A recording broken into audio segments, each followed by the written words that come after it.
Yeah, I do mean that. I like it when we come together, but there's more than one way of doing things. So sometimes it's really nice when you take me to that place of complete anguish and release and have the enjoyment of watching your face as you let it go all over me when you give it over.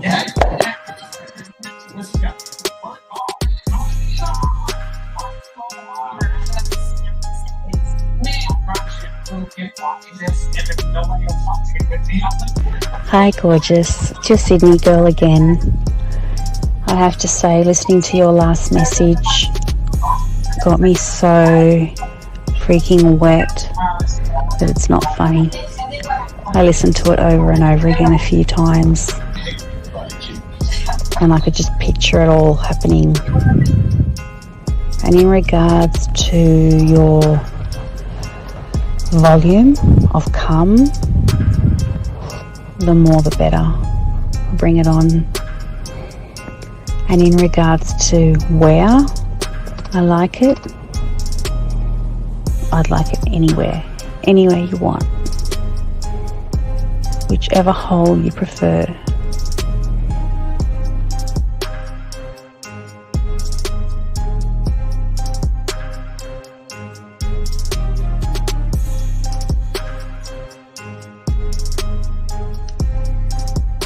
When I see you, I'm going to kiss your face. I'm going to put my arms around you. I might even jump up and straddle you. I miss you and I wish I were with you right now. I wish I were with you in the rain, holding your hand, sitting on the couch with you, laying on the couch with you, vertical, horizontal, I don't know. I like it all fours, but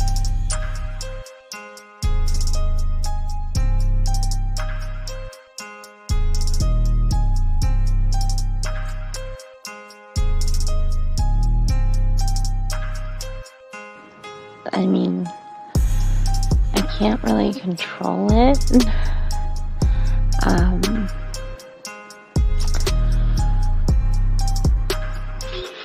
Something just happens to my body when I'm in that place, and I really don't have much control. But I would definitely allow myself to lose that control with you, for you.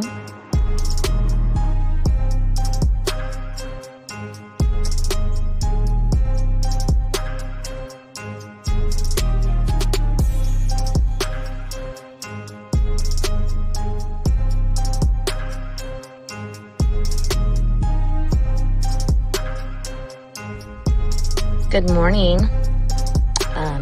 This is your friend. This is your lover. And my day is starting.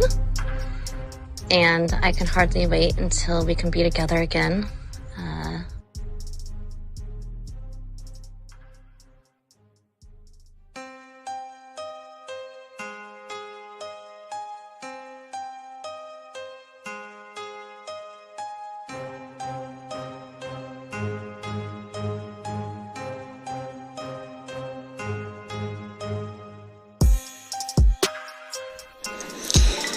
I'll have you know that the way that you talk to me makes me just melt like butter on a hot pan. Oh my God.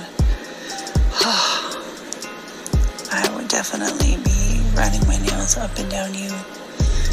And I could keep them nice and pointy if that's what you like. And you would be assuming correctly I was naked when I took that photo. And it is unfortunate indeed that there's no portal attached to these photos, because it's been a hot minute since I've had any intentions in that regard, and I feel neglected, and I feel like somebody should remedy that for me immediately.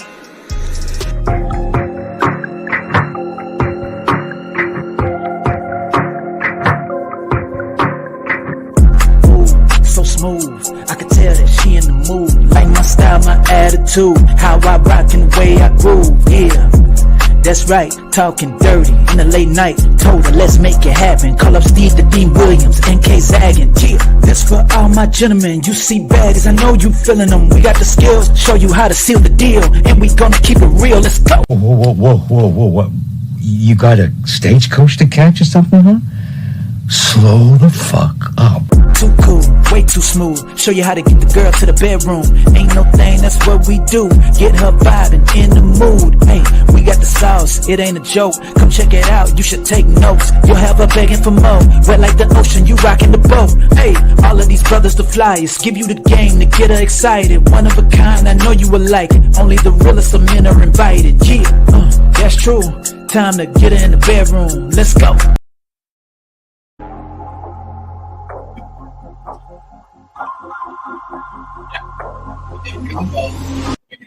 Where's my dog Zag at? Zag! But I wanted you to know that. You at it?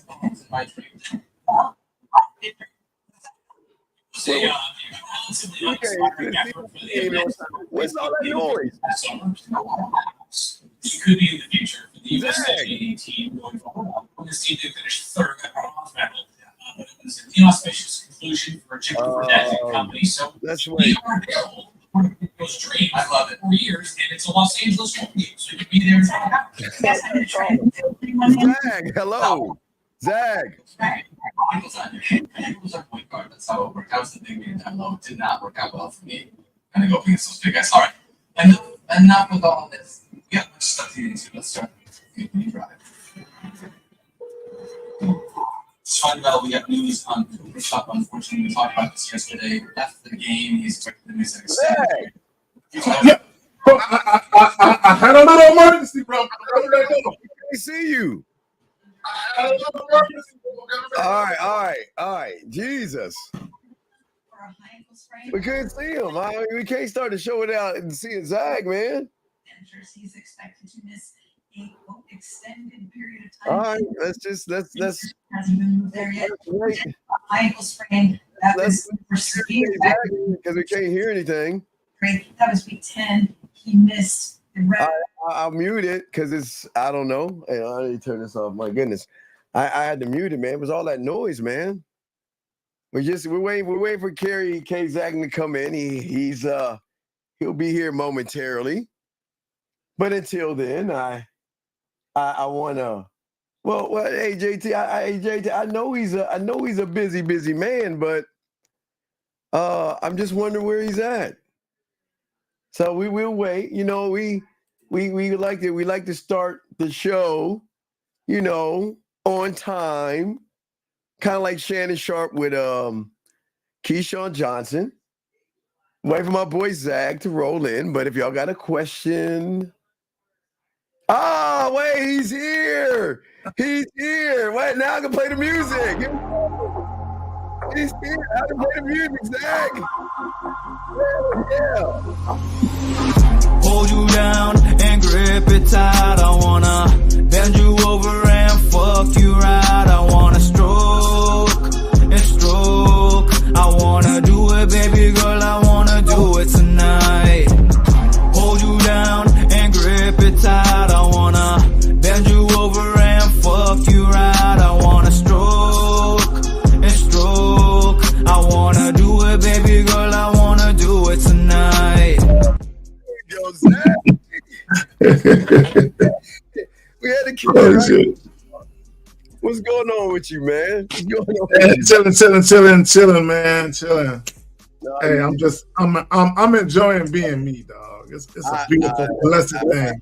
I know how beautiful it is to be you. I mean, not you, but to be me. I get what you're saying. So I just wanted to make sure we started the show off with you. And shout out to everybody listening from K. Zaggin's channel.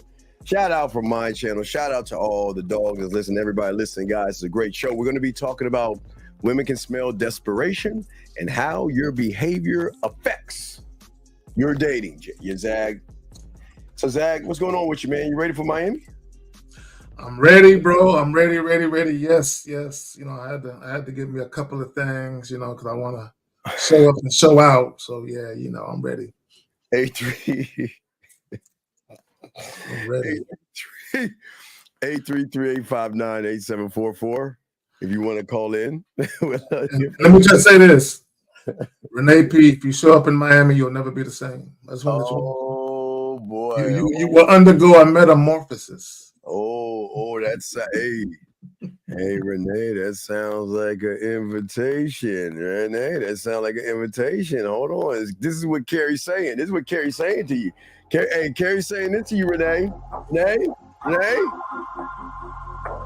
No, it's really saying, Renee. Hold you down and grip it tight. I wanna bend you over and fuck you right. I wanna stroke and stroke. I wanna do it, baby girl. I wanna do it.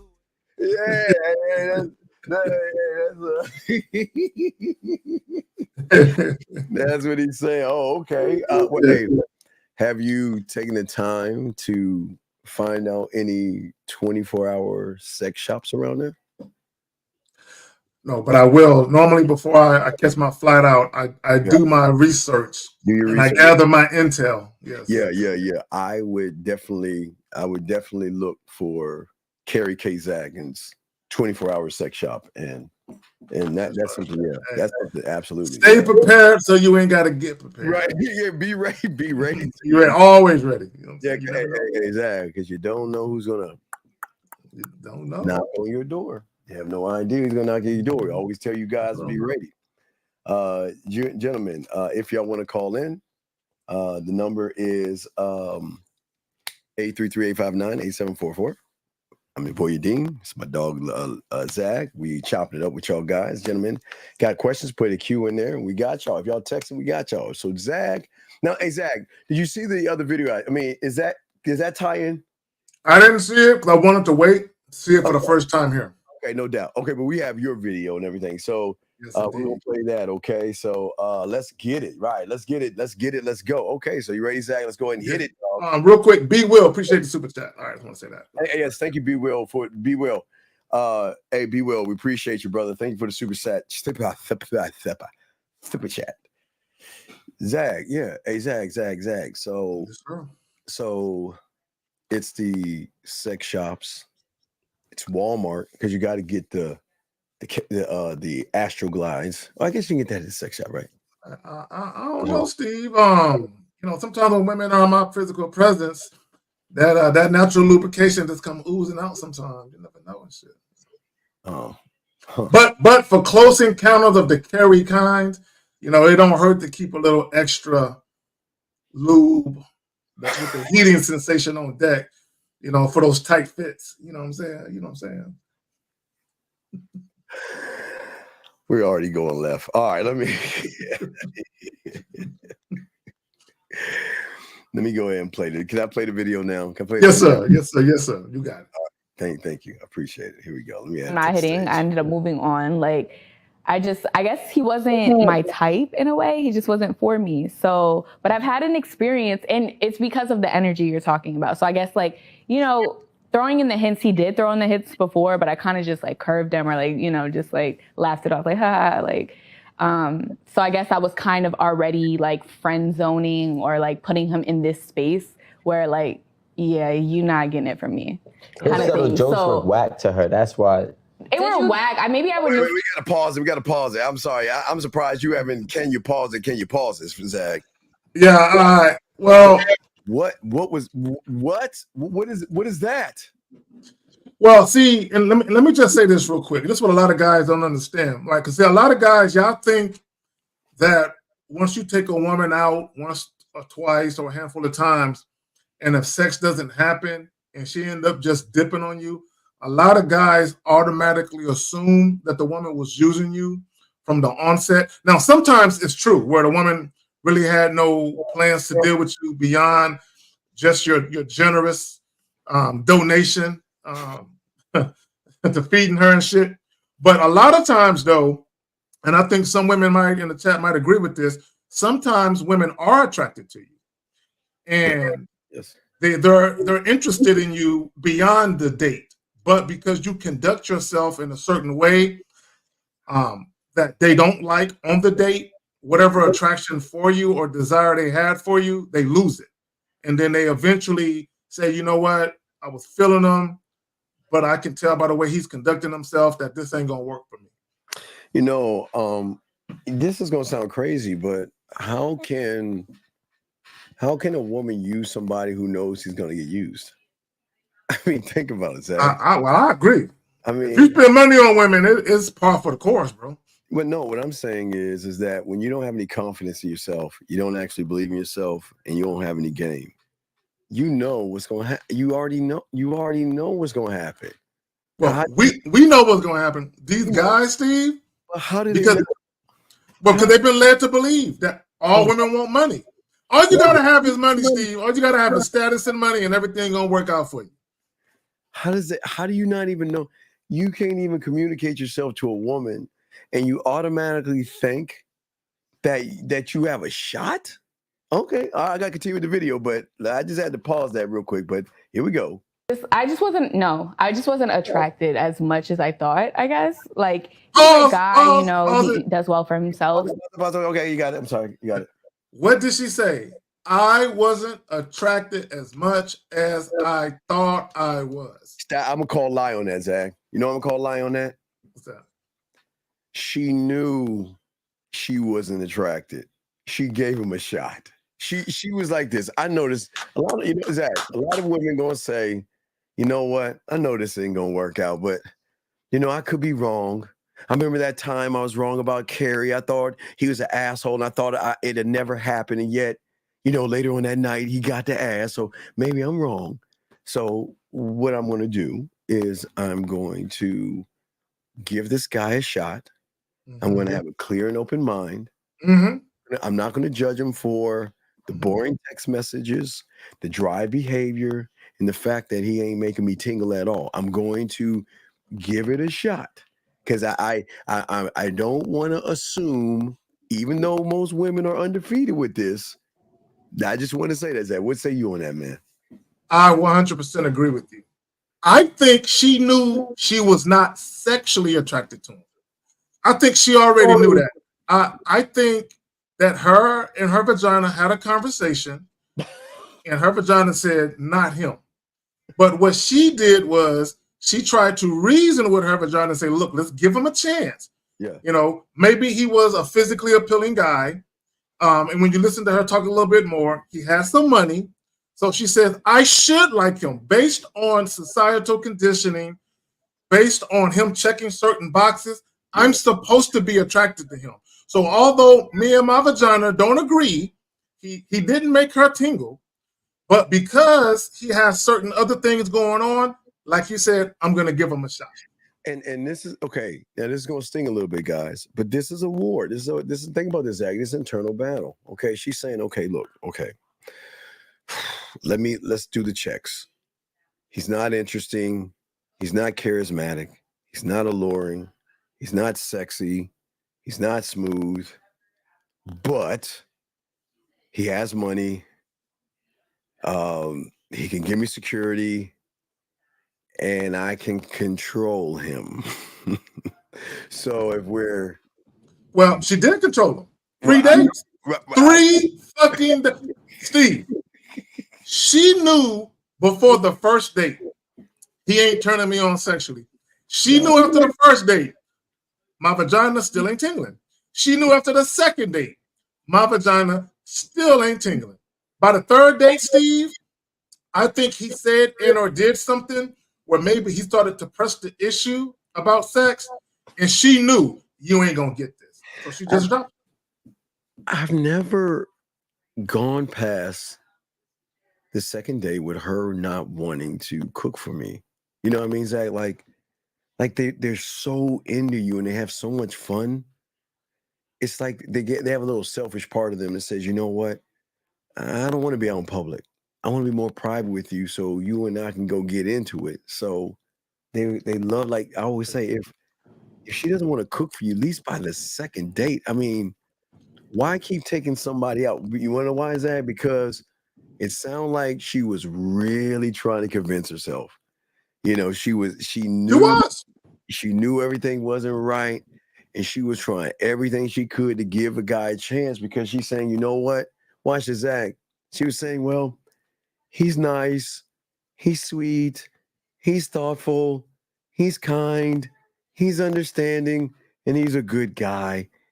I mean, that's exactly what it was, dude. Right. He's a good guy. God. So I'm gonna go in another direction. Yes. Guys, if a woman, listen to what I'm about to tell you, and all women know this is true. If a woman can be in your physical presence 3 times and she ain't rubbing her legs together like a cricket trying to get at that thing, if she ain't telling you, how come you're not touching me? If she ain't trying to sit on your lap, if she ain't trying to give you physical hints that I want to be physical with you, by the 3rd time, there is no way you're going to be around a woman or have a woman who is sexually attracted to you in your physical presence 3 times, and she not make some type of effort to let you know it's okay, you can get this. It's been waiting for you. Yeah. You know, it's another thing. We get more in the video, but it's another thing I want to throw at you as well. Jim, I want y'all to think this. Get your crayons on. I want you to think how this works. Okay. If she knows that you don't have anybody, which you'll recognize early on, that's another like, maybe it's the women out there. I don't, whatever it comes up with. But Zach, here's the thing. When she goes out with you and interacts with you, she's gonna recognize that, man, this motherfucker, man, he's just so whatever. I mean, whatever their words, so smooth, so charismatic, so alluring, so mysterious, so exciting, so this, so then they do that, you know, the letters and stuff float in the air and do all these calculations, and they say, wait a second, I got a choice here. I can go ahead and do all the bullshit I can with those other guys, knowing that there's gonna be some other bitch out there getting his time. Fuck that. Fuck that. You know what? I need to fucking move differently because I can tell how he draws me in. So that means if I can tell it, I know he's doing that with other women. So then, Zach, there lies a competition where she says that, you know what?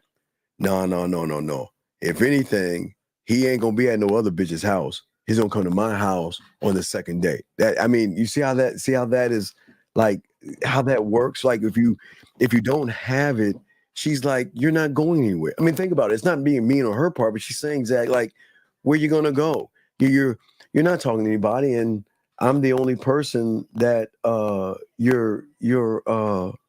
the only person that you're talking to. I'm the only person giving you energy and all this other. So you know what? I can just wait and do whatever I want with you versus, you know, as soon as she is done dating you, Zag, she's on the phone with her girlfriend, like a girl, if he would have said, let's go back in my place, girl, I would have gave him that pussy. Oh yeah. Oh, women definitely converse with their homegirl. Yes, Let me say this real quick. This is what guys got to understand. You can be handsome. Yes. You can have money, and you can be generous with your money. Now, women will tell you they'll take all of that. If you're handsome and you got money and you're generous with it, but herein lies the problem, though. If you have all of those things going for you, but you have no sex appeal, yes, you're going to struggle with women. Yes. I promise you, you're going to struggle. Yes. Wait a second. We have a wait a minute. Hold on. See. Oh, wait. So she's not going go to Miami. She's gonna beeline straight to it's all right. All right. The San Antonio River is not the only thing that will be wet. Yeah, so look, dog, that's a gimme with the, you know. Hey, let me say them ladies. Hold on, Zach. Let me say that, ladies. Let me explain something to you. If you spend some time with us, you don't have to tell us that shit.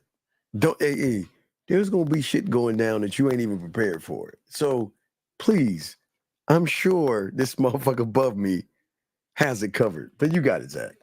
No. Renee.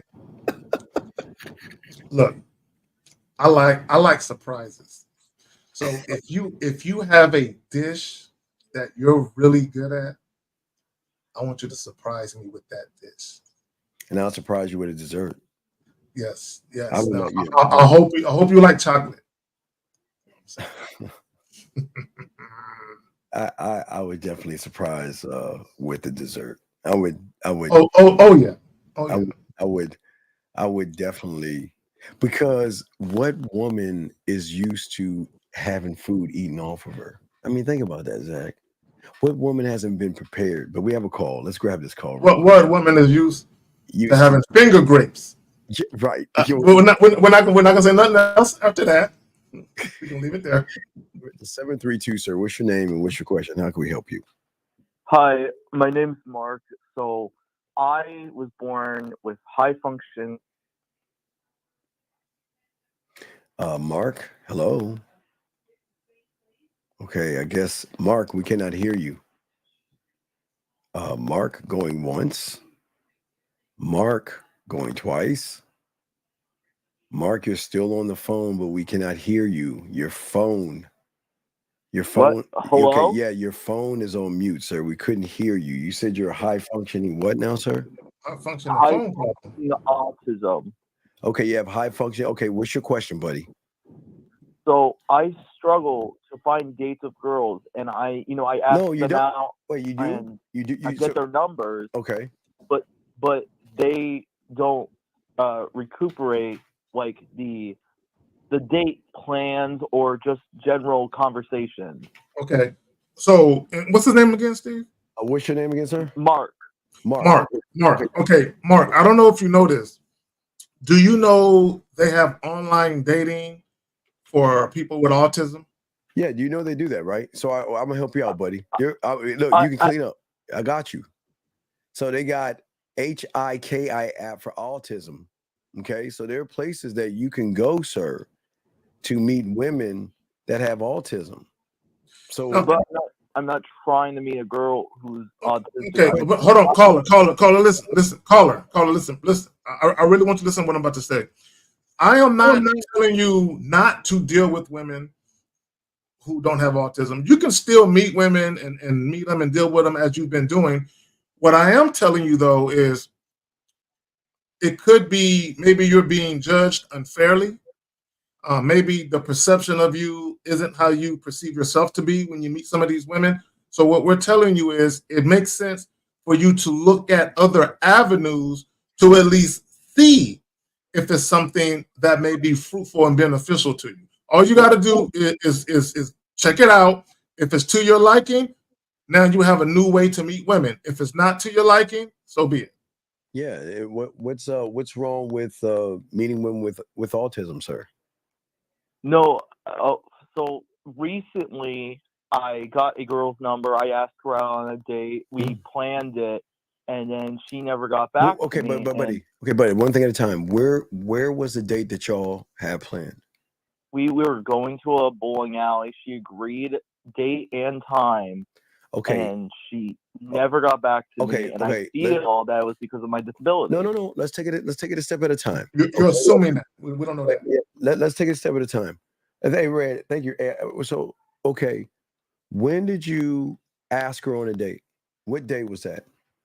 Oh, I cannot remember, to be honest. I'm sorry. No, it's okay. It's okay. Was it last week? Was it Monday? I would say like maybe 2 weeks ago. Okay. Let's because days are important. So let's say, okay, do you think you asked her? Okay, the date was going to be for Saturday or Friday. What was the bowling date? What date do you think the bowling date was going to be on? I think Saturday. Okay, cool. Now, how many days do you think that you spent? Okay, when do you think you asked? Okay, Saturday you set the date up for. So did you think you set it up for a Monday? Did you set it up on a Tuesday or a Wednesday? When do you think you set it up? Tuesday. Okay, there you go, my man. Okay, so here's the question. So from Tuesday, Wednesday, Thursday, and Friday, okay, how many times did you talk to that woman? I actually ran into her the next day, and she got mad at me for not texting her overnight about the date. Okay, which is very odd. Okay, wait a second. Wait, I'm lost, Zach. Go ahead, bro. So you set up a date for a Saturday on a Tuesday. So you met her on a Tuesday and you set it up for Saturday.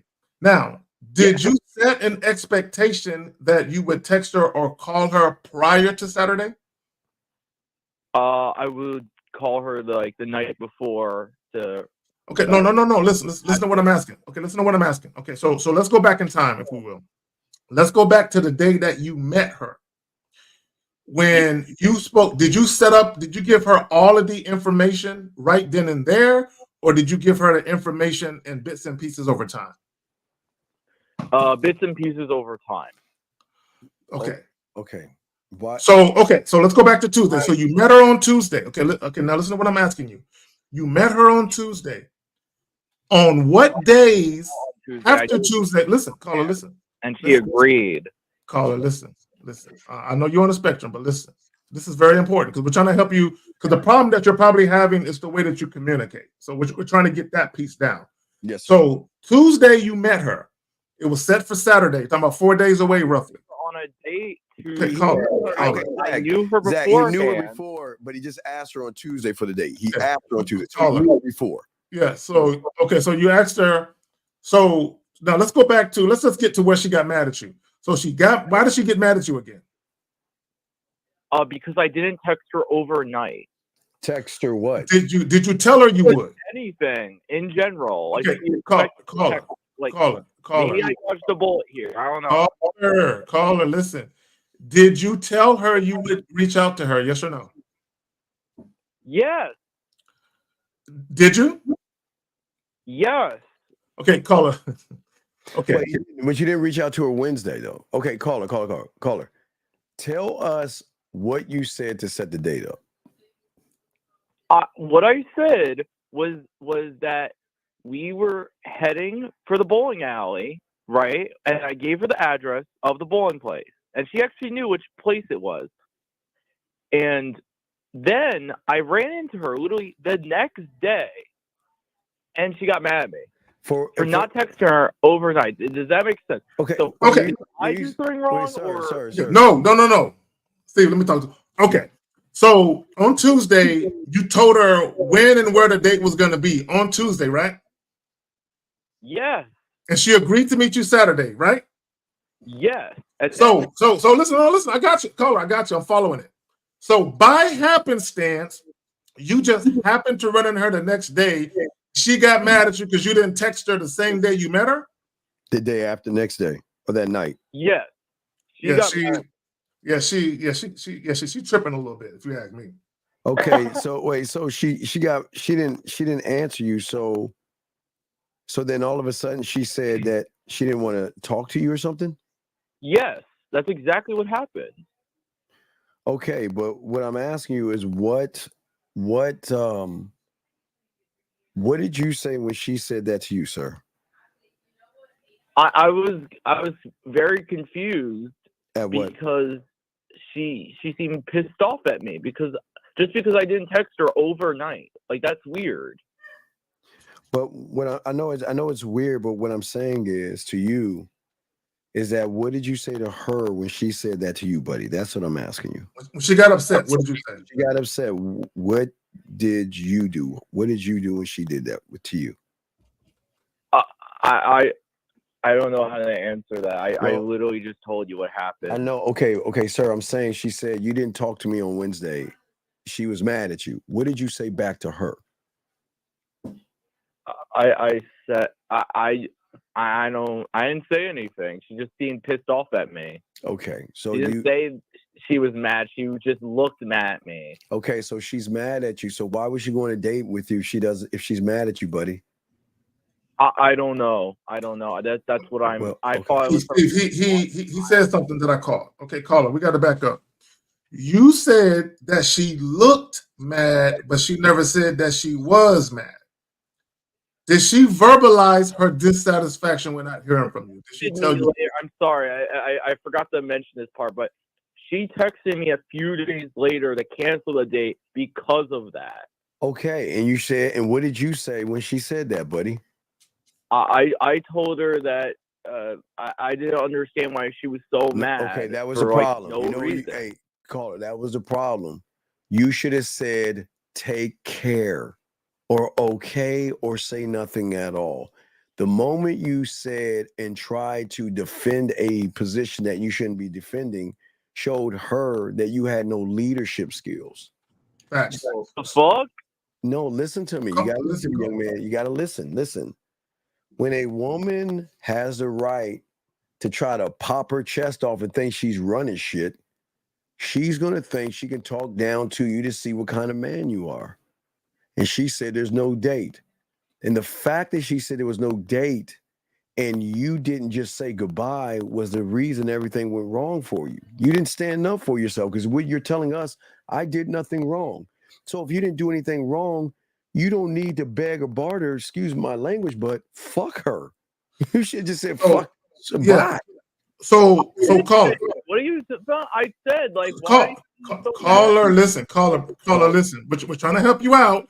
Not for this woman, but just for future dealings with women. Yes. If you set up a date, right, with a woman, and she acts ungrateful, yes, and she has an attitude because she's being picky about what she wants to happen, and as a result of that, she gets in her feelings and she cancels the date. What we're telling you is what you don't do is try and ask her what you did wrong. You just either simply say, okay, take care, or like Steve said, you just flat out ignore the text. You never get into a back and forth as to why a woman has made the decision that she made. Does that make any sense, buddy? Yes, it does. Okay, so what we're saying to you before we let you go is that we don't want you to get frustrated over a situation that is out of your control. It's just that what happened was there was something that you did along the way that made her think, like the woman in the video, that, you know what, I can treat you any old kind of way. And again, I commend you for setting up the date. Gentlemen, listen to me, young man, watch this. Zag and I have set things up with women, right? And they don't come through. Listen to me, for whatever reason, okay, caller? Because we're not, I don't want you to think we're perfect and everyone comes through when we say, you know what? Things happen. They can change their mind or whatever they want to do. But one thing Zag and I don't do is we do not question why. We say goodbye.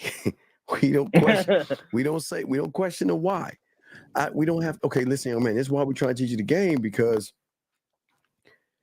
if she doesn't, do you know how many other ones are in line waiting? That's what we're saying. So you don't have to ask, like, what did I do wrong? And what can I do? No.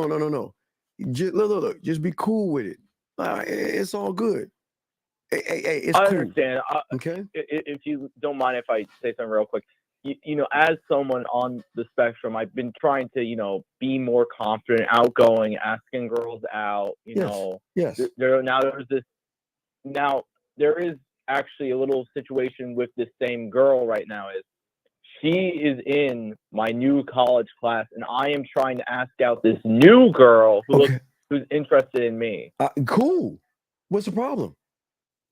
I'm just afraid. No. No. This is stop. This is beautiful, Steve. Dude, this is beautiful. It's beautiful. Dog, let me tell you. Let me tell you how it works. It's this easy. There's 3, 4. Let's say there's 5 or 10 rows in your college. Let's say the woman in the first row, that I'm gonna give her the opportunity to fuck with me, and she says no. You don't think I'm going to move either behind her, beside her, or the next row? Because, hey, look, once she makes her decision, caller, I'm not here to manipulate the reality or her bubble. I'm not going to try to beg her for something that she's going to missing out on. Remember, caller, they're missing out on us. See, when you change your mindset and realize that you're the prize, she's missing out on you. So then if she says no, then there's one behind her There's one beside her, and there's sure some coming in. And guess what? And you know what's so cool? When you do it, it's gonna kind of fuck her head up because she's gonna think she has power over you. Where you know what? You ask the one in class, "Hey, Susie, let's go out." She says no. Then you'll be like, "Well, I can't ask anybody else out because this one chick said no." Me, fuck her. You go to the other one. Yeah. So caller, I got a story to kind of help you with what you think is a dilemma. You don't have a dilemma. It's actually a very beautiful thing that there's another woman in the exact same class that's interested in you. It's a beautiful thing, right? So caller, when I was in the military, right, many years ago, I had a friend. He would go up to a group of women. Like, let's say there's 5 women in a group. They're all together. He would go up to the one that he wanted the most. And when she turned him down, listen, he would go to the next chick. How about you? She would turn him down. He would go to the third chick. See, your 2 friends, they don't know what they're missing. You don't want to miss this train. Are you ready to get on it? He would literally go down the whole girl and holler at all of them at the same time. So watch this. So let's say Zag asked Renee to come down to Miami, right? And Renee said, "Well, I might." You know what Zag's gonna say? "Never mind. Don't worry about it. That's it." And you know what Renee's gonna know? She knows. You ever see that thing? He fucked up. You ever remember those videos like that person fucked up? So yeah. So once you hear from someone that says, "It's cool, don't worry about it," they fucked up, because then at that point they go to the back of the line. So the one that young man, the one that you asked, she goes back to the back of the line now. She's got to work her way back up again, if she's even lucky to be in the line. Now, and let me say this, caller. Let me say this, and I want guys to understand this. You are in a very powerful position. Yes. When you offered a woman an opportunity and she fucked it up, and your response is, all right, because that shows that you are very indifferent to the outcome. Like, hey, I gave you an opportunity, you don't want it, no big deal. Because most women, especially if they are attractive women, they're used to guys, "Come on, girl, what I got to do to get that date, man? Where did I mess up, man? I'm sorry. You know, what can I do? Just tell me what I did wrong. I'll never do that again." They're used to guys kowtowing and bowing down and capitulating to them. I wish we do that shit, man. Be the opposite of that. I didn't say that. I just said like, what are you talking about? You know, like whatever. Bye. No. Watch it. No. What I'm saying is this. Yes. What I'm saying is this. I'm saying that when you walk in that classroom, speak to her. There's no reason to be mad at her. You can say hello to her. Keep it moving to the next one. See, if a woman notices that you're all in your feelings and shit over them, they have a little power over you. So don't let them have that power over you. And not only that, caller, because you said you were worried or in fear of something. Okay, you should not fear anything. There's nothing to be afraid of. Listen, caller. When you talk to the new girl, okay, is there an outside chance that the old girl can throw a wrench? Can she possibly throw salt and act all indignant? Yes, but you shouldn't concern yourself with that. Like, let's say for the sake of argument, you're in class and you and the new chick, the one that's interested in you, y'all are talking and she's smiling and she's touching your arm, and the other girl comes up and says, "Oh, he just asked me out last week." Here's your response to that. Yeah, it's true. I did ask her out. But unlike you, she wasn't appreciative of the opportunity.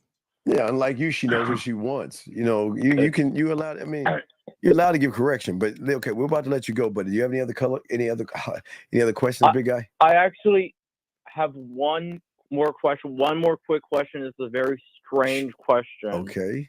I don't think you ever heard this one before. There's this girl I like, right? Longtime friend, but she doesn't really know what she wants, like in a relationship. Okay, girl I like, longtime friend, and she doesn't know what she wants. That tells me that I ain't fucking with her. First off, I don't like them. They like me, right? long-time friendship, I don't have female friends.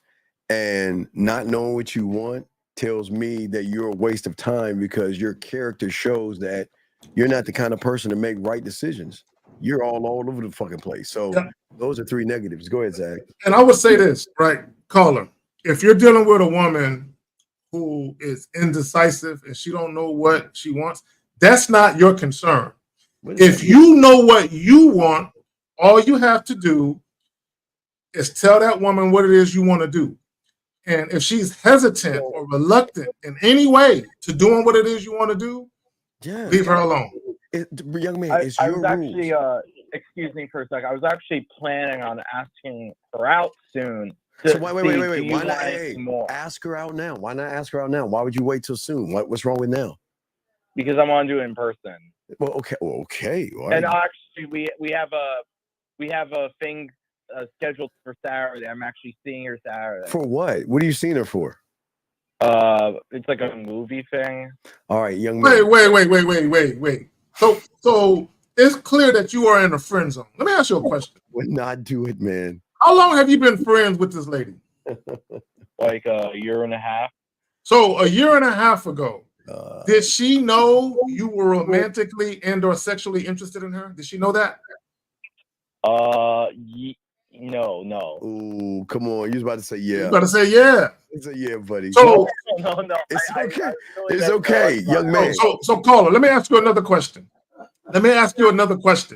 This lady that you've been friends with for a year and a half, had you ever asked her out previously and she said no to it? The one time she asked me if what we were doing was going on a date. And what'd you say? And she said she didn't want it to be a date. Well, then I'm not okay, young man. Okay, young man. Now let me tell you something. I'm sure Carrie understands what I'm saying. If I ask a woman to go to the movies with me, do you think I'm asking her to go to the movies to watch the movie? No. You're going on a date with someone that's not interested in you. Why are you going to the movies with a girl that is not interested in you? Well, it's not like no. So our relationship has progressed throughout the past year, and she always wants to see me. Actually, she was the one to invite me to her place to watch a movie. No, wait. Okay, wait. Listen to me now. Listen, I want you to understand. There's coming over to your place and watching a movie, then there's coming over your place and watching a movie. Excuse me. Coming over your place, I'm gonna take it off. Like coming over your place and watching a movie, okay, for some people, that means that you're just going to watch the movie. You're not going to make a movie. You see what I'm saying? So if I'm going over or Zag's going over to watch a movie, we're not going to watch the movie. We're going to make a movie. You see what I'm saying? And or the movie's going to watch us. That's what's going to happen. The movie is going to watch us. Like, caller. Like, I don't recommend guys taking women on a movie theater for a first date. But I'm going to tell you, when I was younger, for the first date, before I even had sex with women, I would take them to the movies. And every single time I took them to the movies, we could not tell you what that movie was about. Yeah. There was things going on in that movie theater in the back row. Can I be straight up with you right now? Yeah, sure. Please do. We don't even know what movie we're gonna go see. She's the one who bought the tickets, so. Well, what I'm saying is that that's a kind gesture. Okay, there are women that will buy the tickets and buy things because women are nasty as fuck when they want to be. And sometimes they have dirty, erotic fantasies to do things in movie theaters. Now we're talking that's not you though. I was just saying that. But now let's get I got it. After you get done, I'm gonna tell them what to do, Steve. She's asking you to go out with a movie because she just wants some of your friendly company. That's all. Because maybe there's something in her that feels, I'm feeling lonely right now. I'm not feeling sexy. I'm not feeling appreciated. So I just need some, some eye candy or some arm candy on me to make me feel something. But Zach, you got it, man. Caller, if you really want to see where you can take this thing to, go ahead and accept the movie date offer. But when you are face to face with her, this is what I want you to tell her. Well, let me look at the camera. Wait. I'm about to. Hey, caller, can you get a piece of paper out and write this down while Uncle Zag looks into the camera? Yeah, sure. Okay, so Uncle Zag. I don't know how I got them. Take it off, Zag. I got you. So Uncle Zag is about to talk to you. Okay. So what we want you to do, you get a piece of paper out, and he's going to tell you exactly what to say, and you say this word for word, line by line, bar by bar. Okay. Yes. Okay. He's going to say it. You ready? Okay. He's going to say it slow. So you're right. Okay. Go ahead, Zag. So when you see her, you tell her this. You know what? I'm gonna go ahead and accept your movie date offer. Okay, stop right there. You write it down. I'm gonna go ahead and accept. I'm going ahead and accepting the movie date. Yes. Okay. Offer. Okay, good. Offer. Your movie date offer. Your movie date offer. Your movie date offer. All right. Okay. Yeah. Very formal. Yeah. But I'm gonna need for you to forgive me. Pause. I'm gonna need for you to forgive me. Don't say pause. Don't say pause. I'm just telling you to pause. Like we want you to pause. No. Just circle pause. Right? Pause and circle it. So whenever we tell you to circle it, that means you do the action. Okay. Yeah. You pause for a second. So write the word pause and circle it. So that means you're gonna do that action. You're gonna pause. Okay. Yeah. Okay. Yeah. Right. Wait. Okay. No. Make sure beside that pause, before I get to Zag, keep looking in her eyes and circle that shit. Okay. Yeah. Don't break eye contact. Don't break eye contact. Circle that. Okay. That's you. Okay. I'm sorry, Zag. You got it. And get real close to her. Get close. Not too. Not too close, but close enough to where she can smell your cologne. Yeah. Your cologne. We got you. You gotta get your cologne right too. But yeah, go ahead, Zag. You got it. And say again, I'm gonna need you to forgive me. That by the end of the night, neither one of us are gonna remember what that movie was about. Let me explain to you why. Hold on, let me write it down. I'm writing it down. He getting all excited and shit. Chill. I know, because he, for the first time, his nuts are dropping from his stomach and shit. He don't even realize that shit's happening. It was doop. Guys, I have to go. I'm sorry, but thank you so much for the invite. Oh damn! Okay. All right, buddy. Well, we wish you. So catch the playback, and I'm gonna finish what you should tell her. But catch the playback. Catch the playback, buddy. Okay. And good luck. And don't sleep on those autistic places, buddy. Okay, we'll throw you back in. All right, guys. Lines are open. But Zach, go ahead. What do you want to say, buddy? And I want you to tell her. I want you to wear a skirt with no panties. And look in her eye. Wait, hold on a second. I want you to wear a skirt with no panties. Hold on. The beautiful says, tell her to wear a purple dress only because purple is my favorite color. Stop it. Just stop it. Hold on. We got a call. Area code 850. What's your name, sir? And what's your question? Hi, this is Raymond. What's up, Steve? What's up, KZ? What's going on, Raymond? How can we help you, sir? Yeah, so I was going back and forth. Well, I was setting up a date with this chick I met on a dating app. So the original day was supposed to go out to meet drinks. Okay. She said she couldn't do it because she was busy that night, but she'll let me know. Well, I told her, hit me up when you are free. No.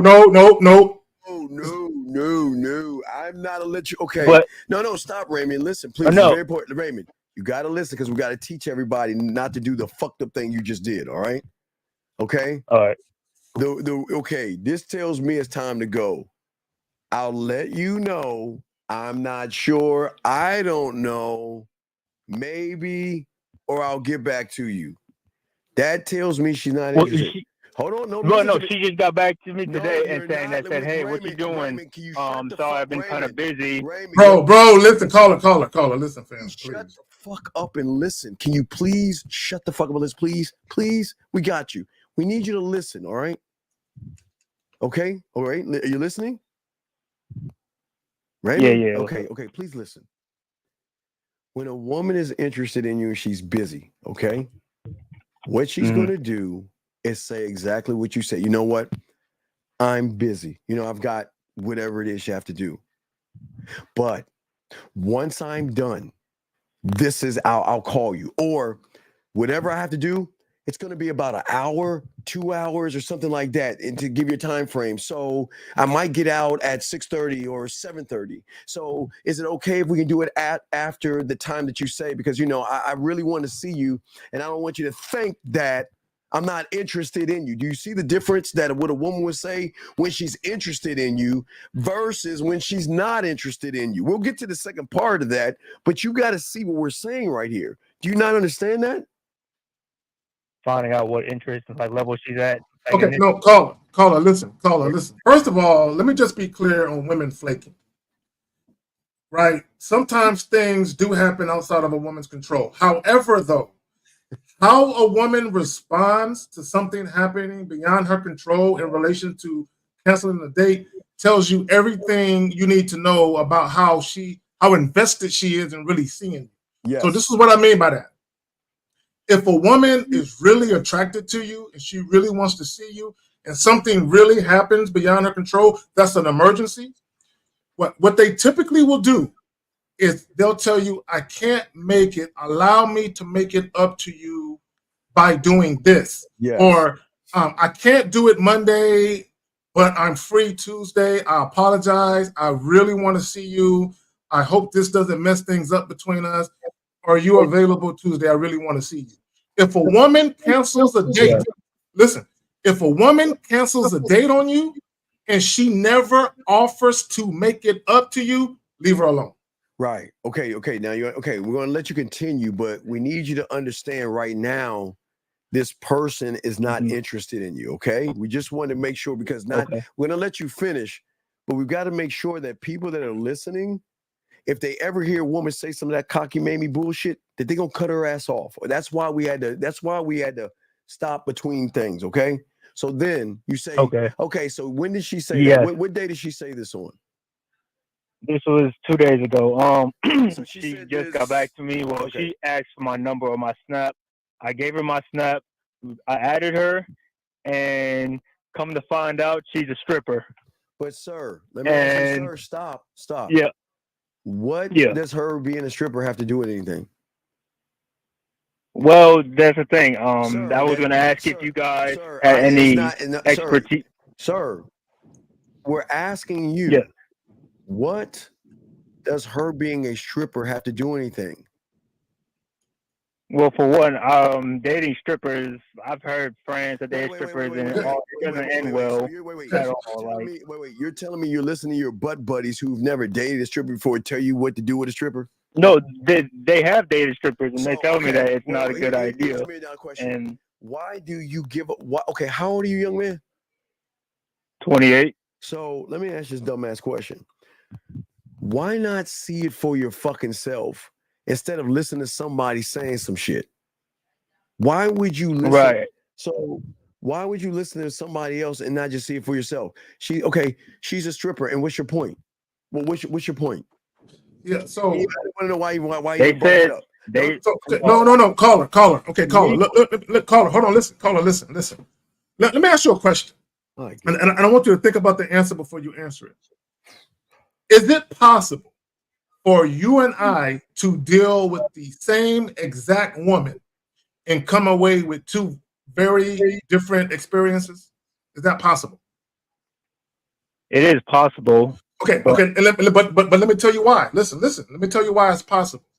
The reason why it's possible, because women will always treat you based on how they view you. So your friends that had bad experiences with these strippers, it could be that they had unrealistic expectations as to what they wanted to happen. And because things didn't happen based on their expectations, they feel like the experience was bad. Now, let me say this about the woman being a stripper. It doesn't even matter. It's a job, whatever, right? But nobody's asking you to make her your wife. Nobody's asking you to start a family with her. You can simply go out with her. If you want to enjoy her casually, do that. Get the experience. If you like the experience, cool. If you don't, then you know how to move going forward. So she told you she's a stripper, then now what? What's up? Well, no, she didn't tell me she's a stripper. Like, you know, on Snap, Wait a second. the Time Snapchat stories. Time out. If she didn't tell you, why are you snooping in her shit? Well, guys, I added on Snap, and then when I added her, I just clicked on the little icon and showed her story. I'm asking you a simple question. Why are you snooping and digging in to her? I didn't snoop. Okay, sir, you just said you pressed her fucking face, her profile, and went start looking at her images to now tell us. Because I added her. Wait, no. Now tell us after you talk to your little butt buddy friends. She's a stripper. What made you think she's a stripper? What's on her Snapchat profile that shows she's a stripper? Because I'm gonna tell you. The place where she was in like a G-string, like one of those strap-on, like, and the place that the place you're in, I've been to that same strip club.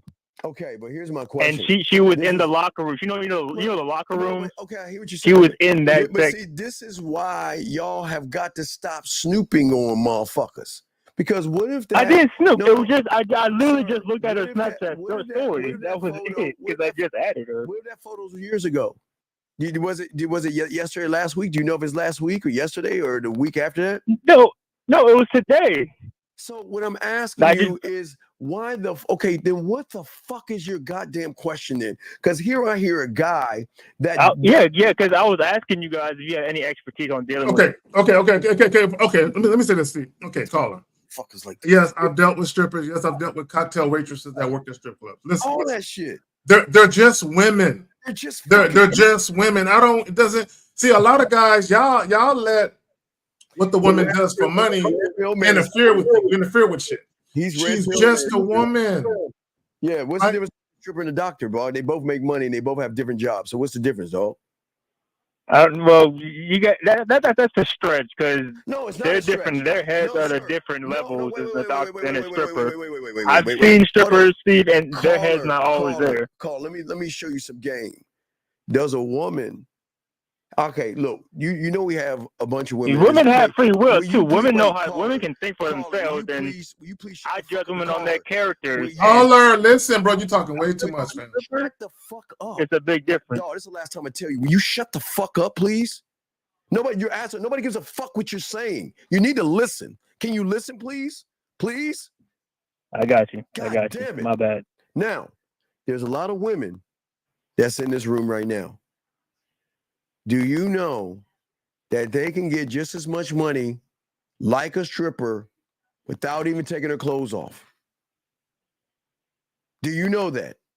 Do you know that? Did that say something from the woman or the people that she associates with? No. Listen to what I'm saying.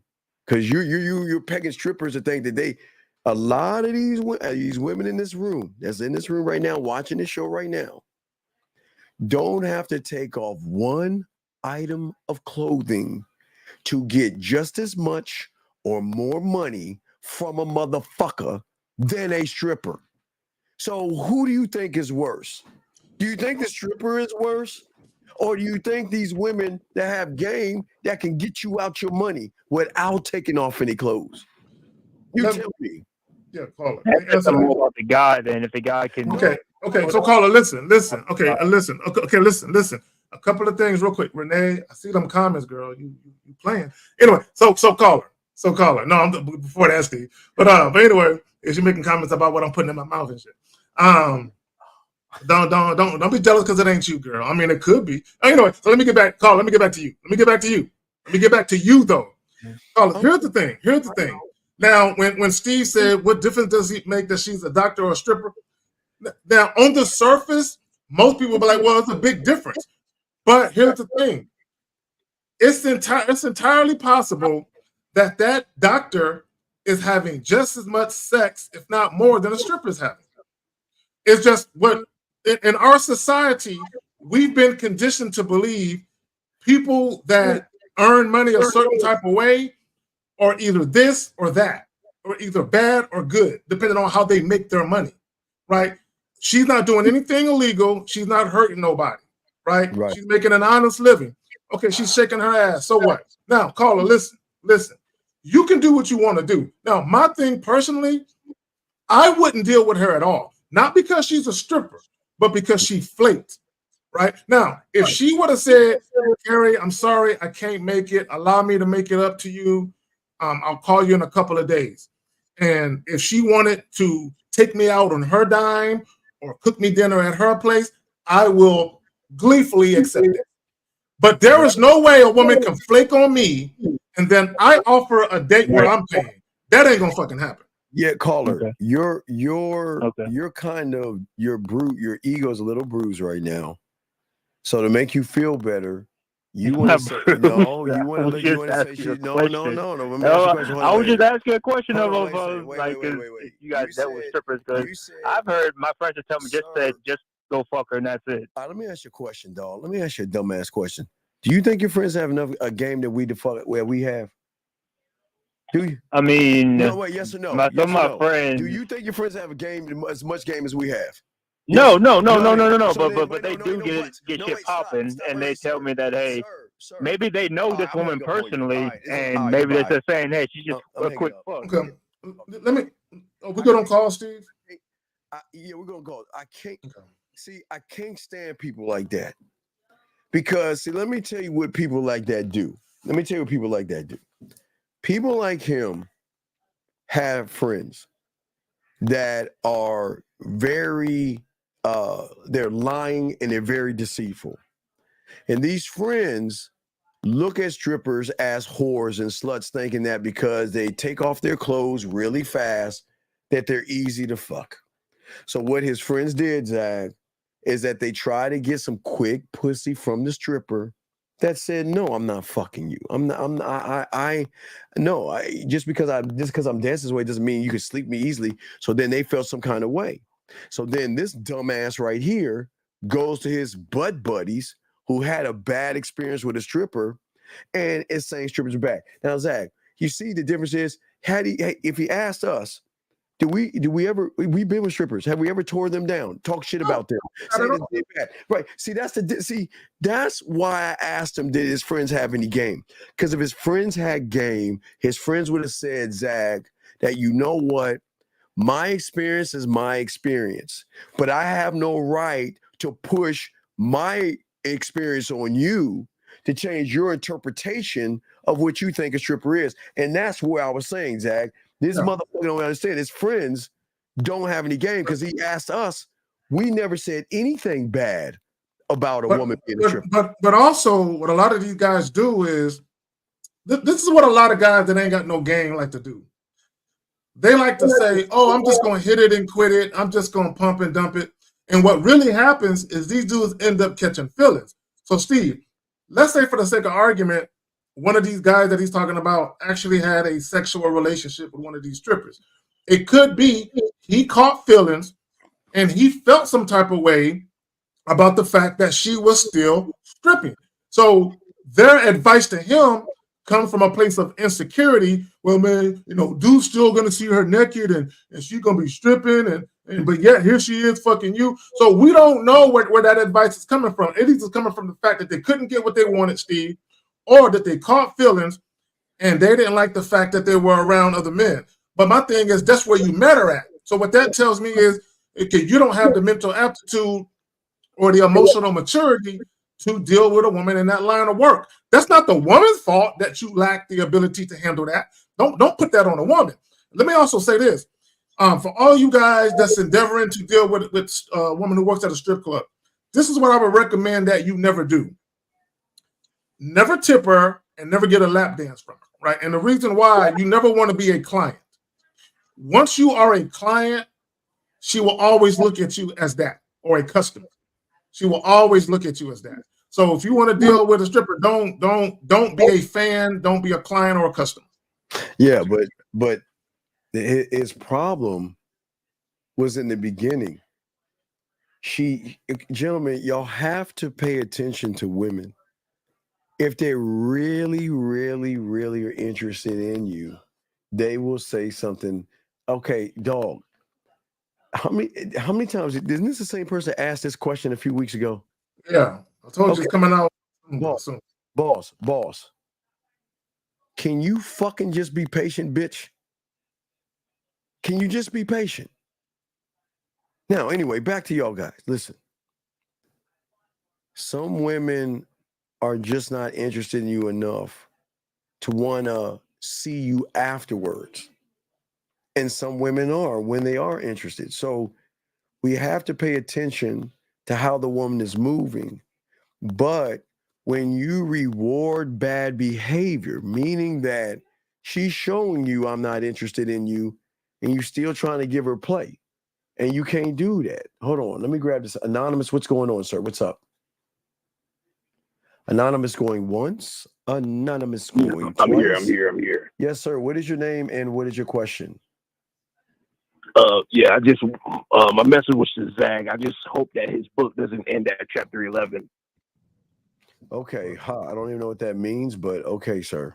I don't even know what that means, but you have a good day. Thank you, sir. Okay, anyway, yeah, I don't even know what the fuck that means. What does it mean that chapter 11? What the fuck does that mean?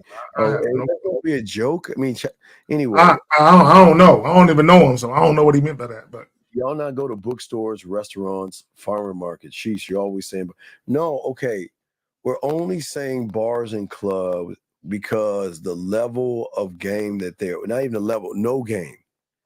You can't ask a average guy to go to a upper and high class place when he feels low class.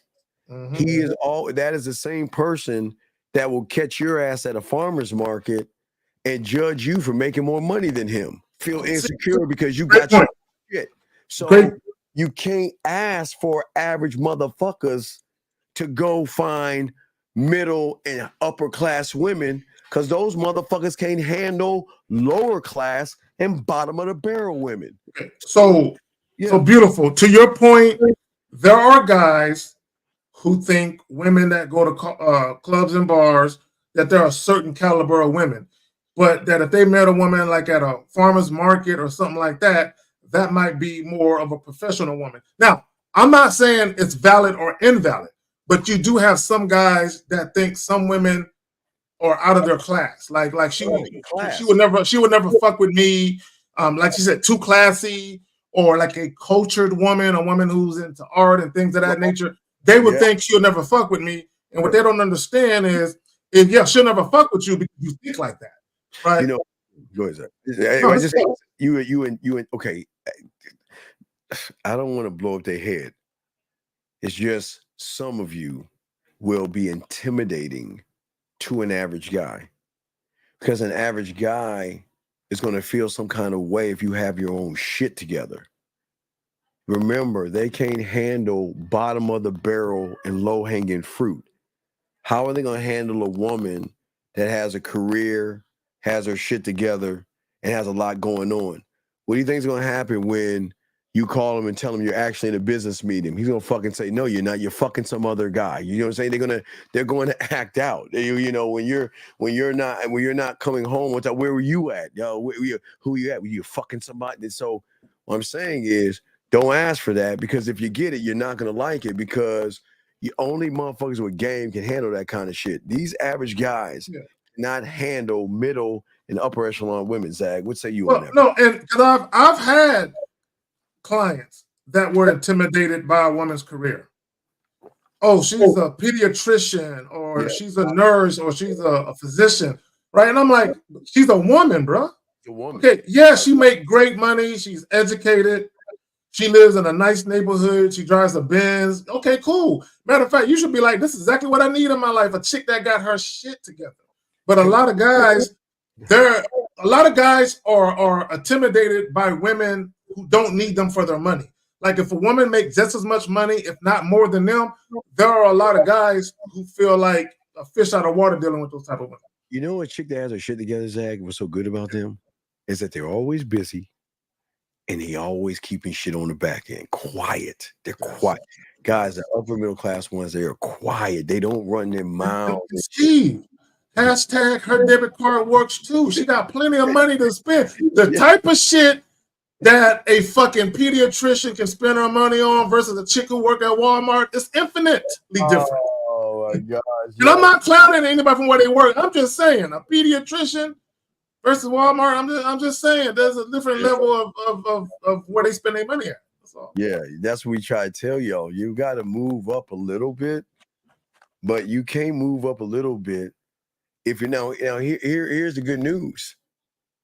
Now they are middle and upper class guys, right? But they ain't got no game. They may have money and they may have status, but this is why they will fuck with you with game, because they know they can never get from a person with game. They can't get anything like we can give them versus an average motherfucker. An average motherfucker. Go ahead, Zach. Yeah. No, we read the video. We can hop into it. Okay, we hop back in the video. Guys, you got a question? Lines are open. Put a cue. We got y'all. Here we go. Let's continue with old girl. Here we go.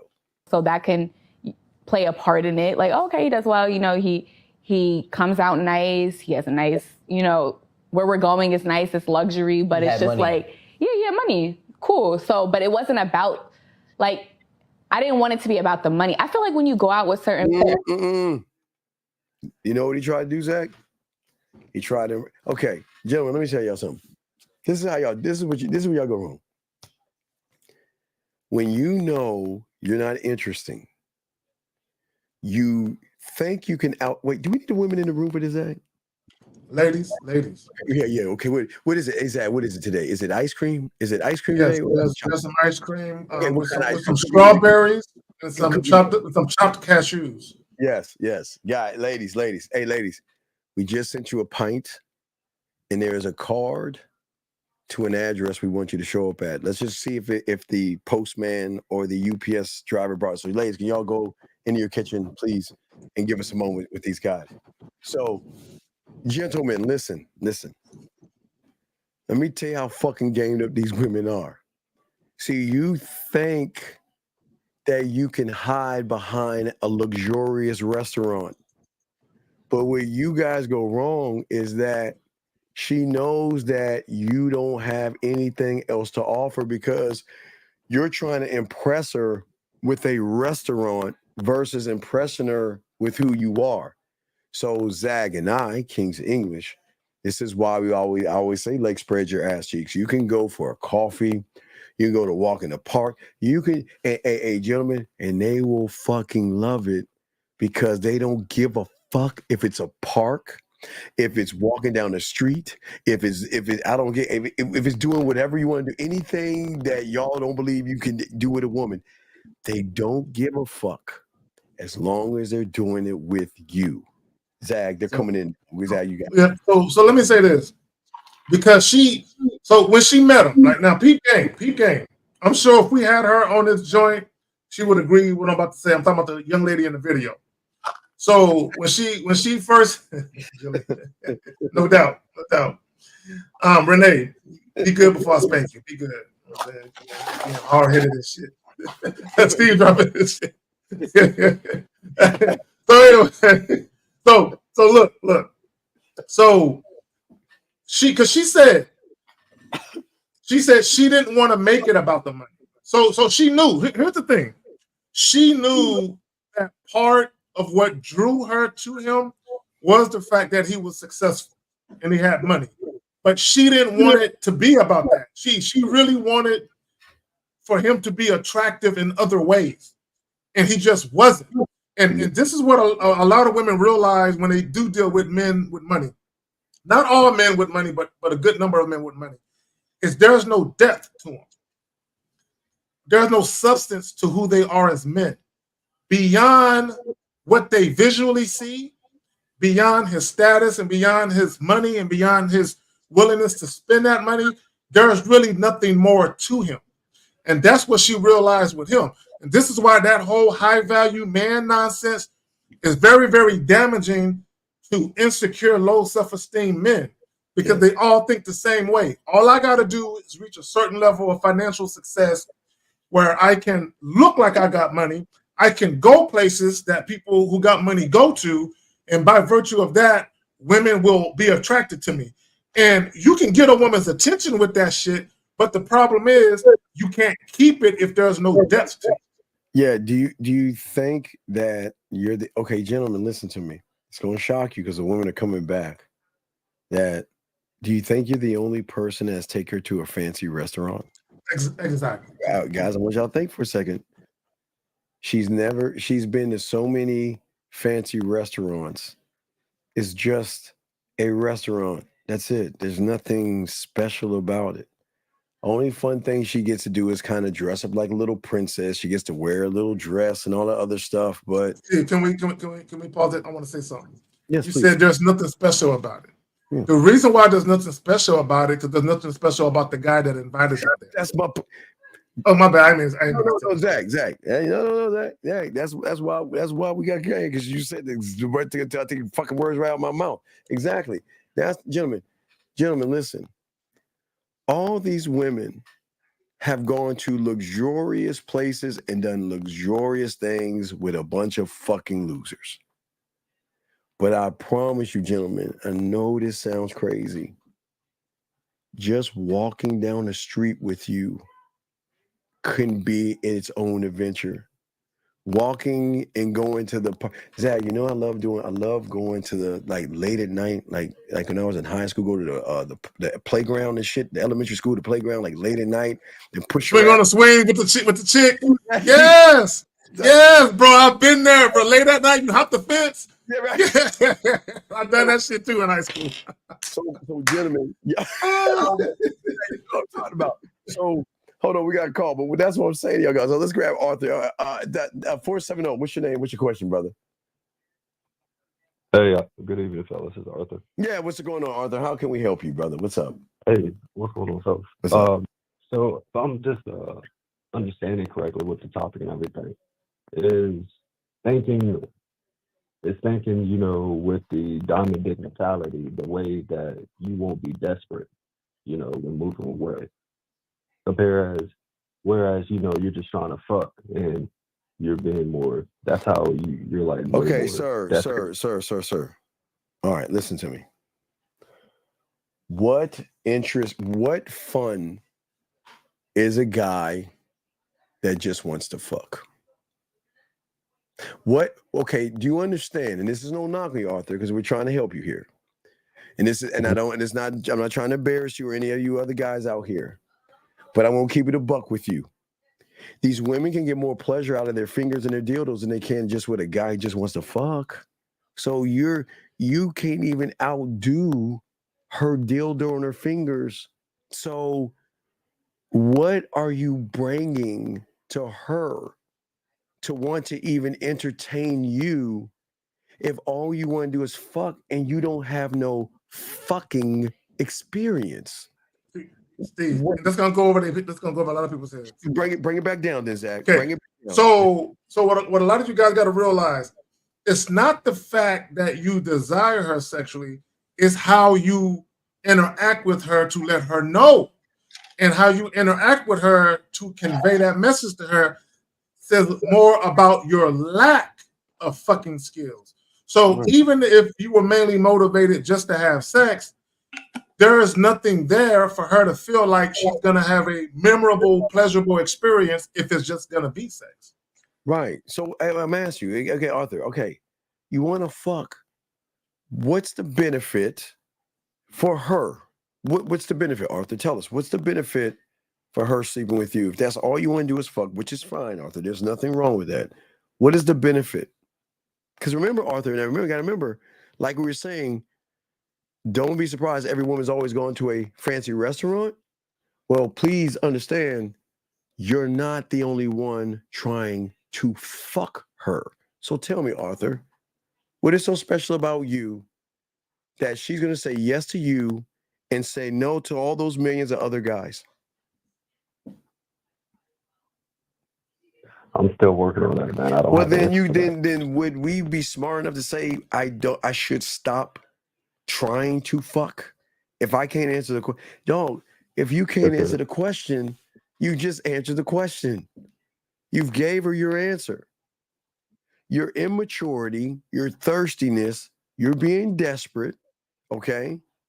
You're not thinking.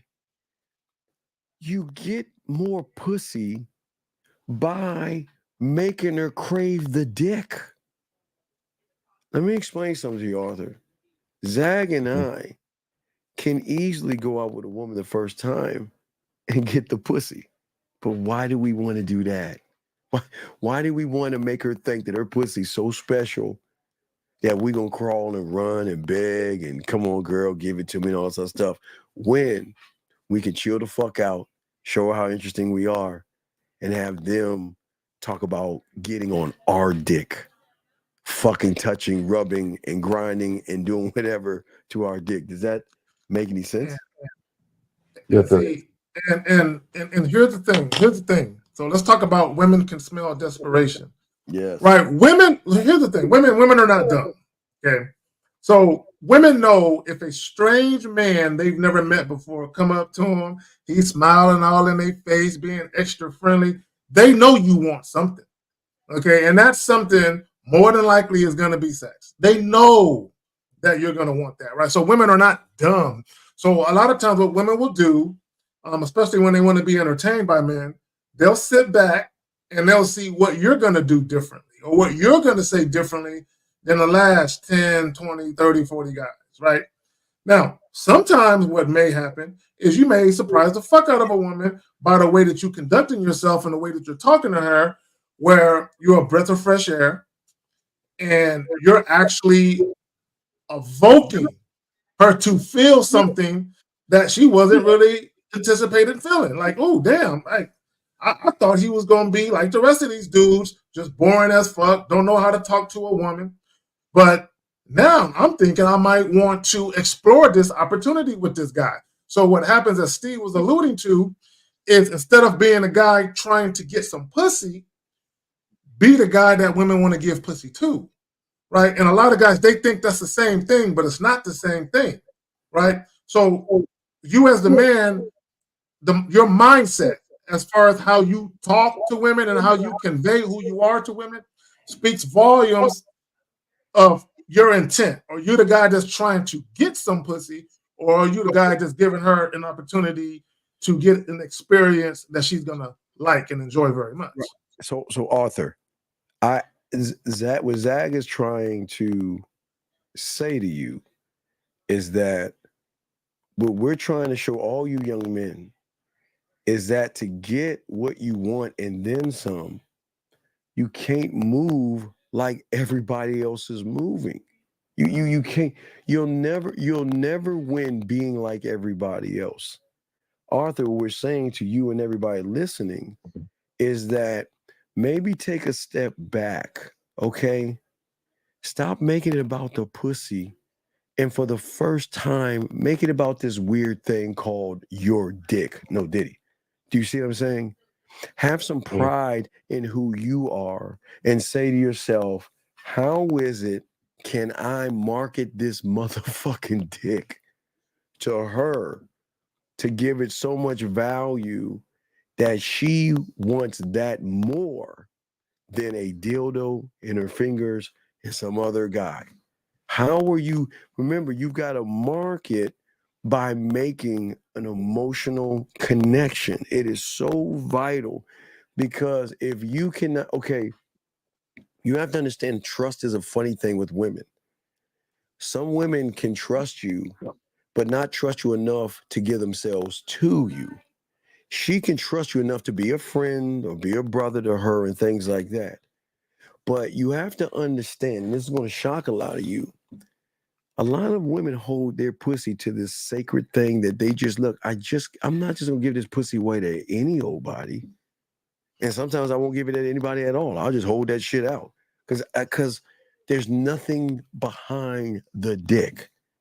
And if I need some dick, I can go get some in real quick, or I got something in my drawer, or I can get myself. Steve, I would say for most women, dick is a dime a dozen. It's a dime, right? It's a dime for a lot of women. Right, it's a dime a dozen. It's nothing special, because she wakes up every morning when she turns her phone on. You know, like how you open up a gift and it shoots something in your face and shit like that with like the confetti or whatever. Well, the moment she turns her phone on, sausages are hitting her face, just hitting her dead in her face. It's like she's like dick, She just, it's like a horde of bees, like just hitting her in the face. Just hot dogs hitting her all in the face. She's not impressed by that. What impresses her is somebody that can make more of a connection.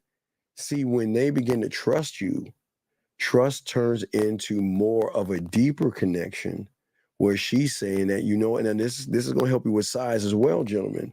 Zach, I said the other day, if you're between 7 and 9, because they said the average is 5, Zach, which shocked the fuck out of me. I guess they said the average is 5. Hey, God is working average. Hey, good luck. I was saying that I would listen, Arthur. So if you're 7 to 9 and you have no experience, it's going to be like you're a 5. All right. But if you're like 5 inches or 6 inches, right? But you can give her an experience, that makes you a 9 or an 8. You see what I'm saying? It's all about about the connection. Go ahead, Zach. It's the anticipation. See, let me say this. Let me say this real quick. I want guys to understand there's a difference between you like making out with a woman and you get her horny and she wants to have sex because she's horny now, versus a woman is craving you and she's anticipating seeing you. She's anticipating what it's going to be like to finally be touched by you because you've already touched her mind. You fingered the fuck out of her cortex and shit, right? But she's waiting. You know what I'm saying? Anticipating. There's intrigue and even a little nervousness about what it's going to be like to finally be touched by you physically.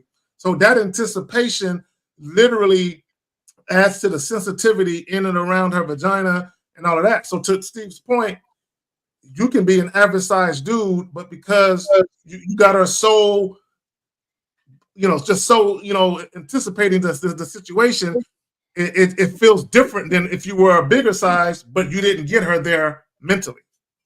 So what I'm saying is that, okay, she locks up. Okay, these are things that you guys will understand that these are emotions that they go through, okay? When you connect with her on a higher level versus I want to fuck you, and you create a higher level, once she begins to trust you, she'll become not only vulnerable, but there's a vulnerability, a sexual vulnerability. You see what I'm saying? Of her exposing herself to you because the trust is so great. She wants to show you parts of her. Listen to me, Arthur. You don't even have to ask. They want to show you because the door behind that one, Zag, is a fascination. There is something that is just fascinating. It's like, you know what? Why isn't this guy trying to fuck me? I mean, he's so good at what is that? You know what I mean? He's so smooth. He's so this, he's so that. But yet, why is he just so laid back? Why isn't he like all these other guys trying to throw a dick at me? Why am I the one, Zag, behind the door? When you say that, trying to throw a dick at me, I envision it like a snowball and people just throwing dicks at me. Right, but listen, Arthur, then the door behind that is a longing, okay? An intense sexual yearning and a craving, okay, for that. Then guess what? Turns into frustration.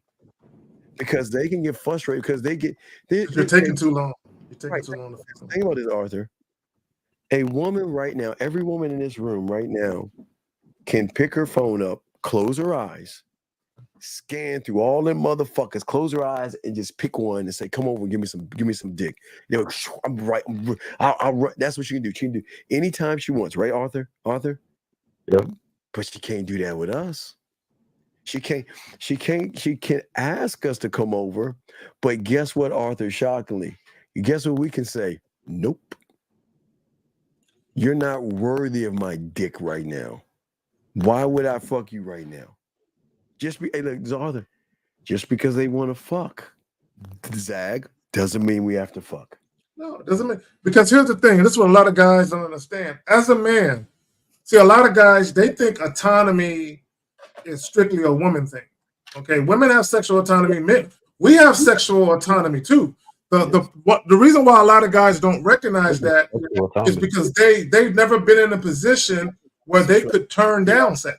Zach, tell him what sexual autonomy is, because he asked what it is. Sexual autonomy is basically your right to pick and choose where, when, and how, and with whom you have sex with.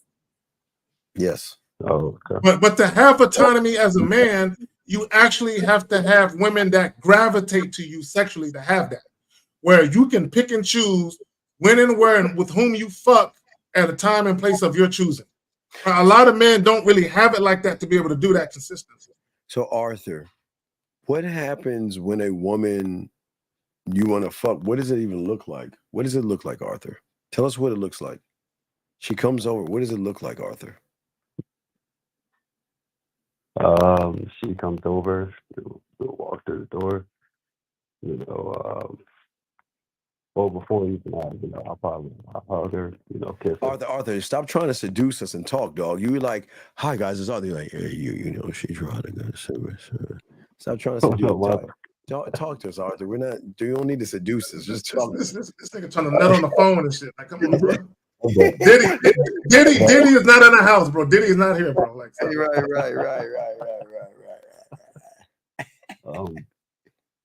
So yeah, I'll open the door, I'll greet her, and I'll hug her, and I'll thank her for coming through and all that good stuff. You're doing it again, Arthur. Wait, let's stop. Wait, let's back it up. Arthur, you're doing it again. Let's start. Okay, Arthur, let's change that because you're getting back in the flow again. How would you make a woman feel sexy? Hold on, Steve. Let me do this. Caller, we need you to sit up on the bed. Turn the light back on. Because you probably laying on the bed with the light off with your eyes closed talking to us and shit. Sit up on the bed, fully erect, with you sitting up, turn the light back on, and talk to us, bro.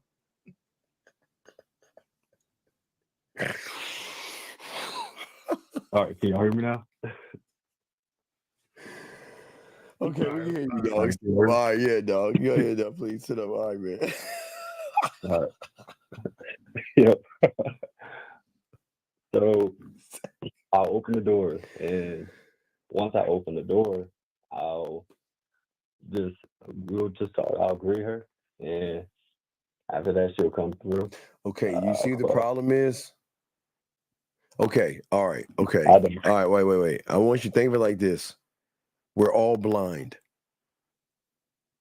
Paint that fucking picture, dog. Come the fuck on. Talk to us. So I'll open the door, and once I open the door, I'll see her hopefully in the color that I request her to wear. What else do you see? Come on, paint it. I want to see her smile. I want to talk about her lips. I want to talk about her skin. I want to talk about her hair. I want to talk about her smell. I want to talk about her body.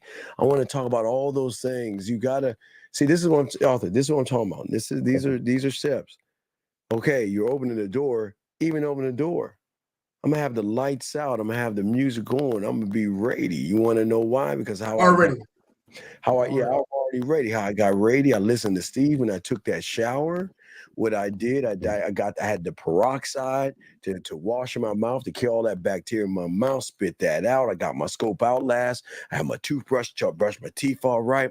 I took my loofah, put some cologne in that motherfucker to put it in my pores so I know when I'm sweating, smell good. So I'm already set. Everything's set. The lights are set. The music's going to go. And I'm gonna flow over to that motherfucking door because I know who's on the other side of the door has butterflies because she has no idea what the fuck she's about to get into. Do you see what I'm saying, Arthur? There's got to be more depth and more range of that. We want you to be able to explain to us what you're going to do, because if you can't explain it, Zach, he's going to have a problem. But go ahead, Zach. Well, see, Colin, and I keep saying this, right? See, a lot of guys, right, when they look at women that they are attracted to, they automatically want to have sex with them. Automatically.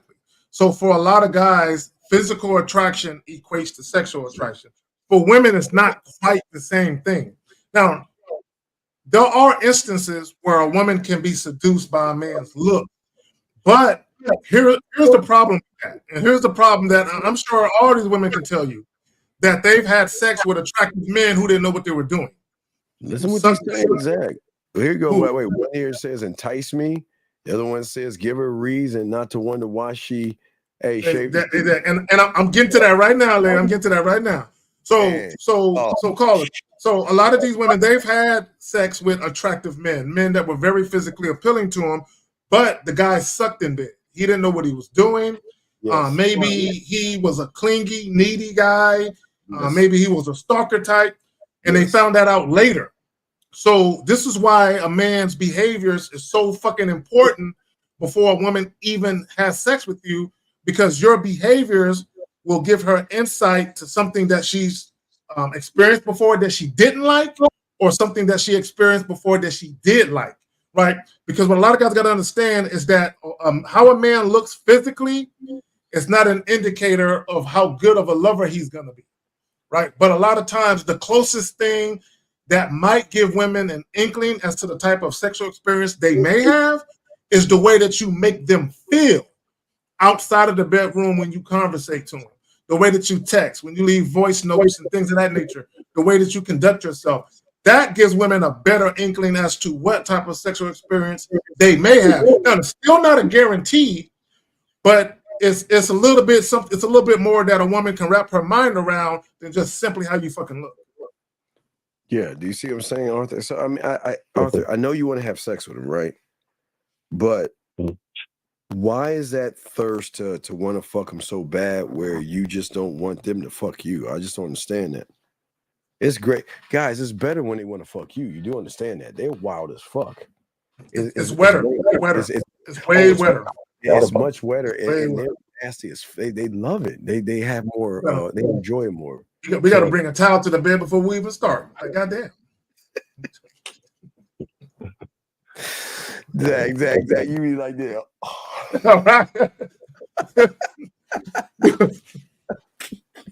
So I got a question.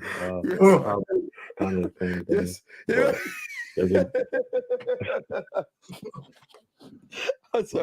That's all. That's Zach and shit, dog. Zach. You like that? Hey, like, damn, girl. Zach. Damn, girl. I like my meat moist, but damn, girl, I don't like my shit sopping wet. Goddamn, hold on. You gotta make sure you get the wet behind your ear. Oh, I'm sorry, man. I'm sorry, Zach. Arthur, go ahead, Arthur. I'm sorry. Go ahead. We're listening, bro. Go ahead. Yeah, so pretty much, I've told you guys this plenty of times. I have very minimal experience. No, that's fine. At some point, we've all had a bit of a minimal experience. So, what I'm saying is that I didn't have experience when I was like 11 and 10 and 9. When I was naked, I told you I was naked at 9 years old. I didn't know I've experienced, and I couldn't get my dick hard. I told you I would go over a girl's house and she'd take my shirt, and I get nervous. I didn't have an experience. I talked a lot of shit, but I was inexperienced. You see what I'm saying? But the times were different back then, so it was. Y'all don't. When Steve took off his shirt, he covered his nipples. He was like, I feel awkward. Hey, so what I'm saying is that you're going to start off with experience, but when you start to learn the game, you then create experiences. You see what I'm saying? The thing about Zach and I, we love creating experiences, sexual experiences, and every sexual experience. Okay, watch this. I'm gonna show you some magic. Tell us something. Just put us in a scenario. Go ahead, Arthur. Put us in a scenario. I want you to give one for me and one for Zach, and watch how we can create the experience off of what you say. Just give us a scenario. You want to go first, Zach, or should I? You can go first. Okay, walking in the park. So are we walking in the daytime, nighttime? What are we doing? We do daytime. Okay, so if we're walking in the park in the daytime, what I'm going to do is I'm going to be fun and flirty with her. And while we're walking, I'm going to take time to pause, grab her, turn her towards me, look her in her eye, whisper in her ear, play with her. But when I do it, I like to take Zag the inside of my middle finger and kind of go around it, kind of C-note that ear a little bit to curve that little hair around just to get a more of a tingle from her. But remember, watch, while even if I'm walking in the park, I'm not pushing a public display of affection, because sometimes at that point they're a little edgy, they're a little, well, I'm not sure, I'm not comfortable enough. I feel comfortable around him, but as we're walking down the park, I'm going to recognize things in her. And as we're talking, as we're enjoying each other, and then if I can see that tree, I'm going to grab her hand. I'm going to take her around that tree privately first. That'll be my first move. Take her around that tree, and then lean in and give her a kiss at the tree, grab her hand, and you go back down our pathway on the park. You see that right there? Now watch. That's all. I just made that up. I can do that. That's what I'm saying. But now I'll be quiet. Now, Zag. No, see, I'm like Carla. Give Zag something different. Go. For a dating experience, right? No, whatever you want to give. Go ahead, give him something. You meet her at a bookstore. Oh, there we go. All right. So let's say I meet her at a bookstore. Okay, one of the things I'm going to talk about is the erotic poetry, and I'm going to point to the section where they have poetry at. And I'm going to ask her, I say, look, have you ever read poetry? Have you ever heard erotic poetry? Have you ever felt what it feels like to have words just mentally stimulate you? Right? That in and of itself is a conversation. So caller. So what I'm going to do is I'm going to take her over to the poetry section. Right? And I know a little bit about a little bit, right? I don't know a lot, but I know a little bit about a little bit. So what I'm going to do is I'm going to read her an excerpt, right? Now, because I understand how to use the tone of my voice and the tonality and switch up the pitch, right? I'm going to be very sexual in how I say it, right? See, because one thing about poetry, it paints a picture, right? And this is why poetry is so important. This is why women like spoken word, right? They like the way it makes them feel when they not only hear certain words, but when they hear it spoken a certain way. So I'm going to utilize that time in a bookstore to basically show her that side of me. Right. And also to piggyback off of Zag, just getting in her ear and letting her know, listen, right now I know that you are one word, right? You're one letter of one word.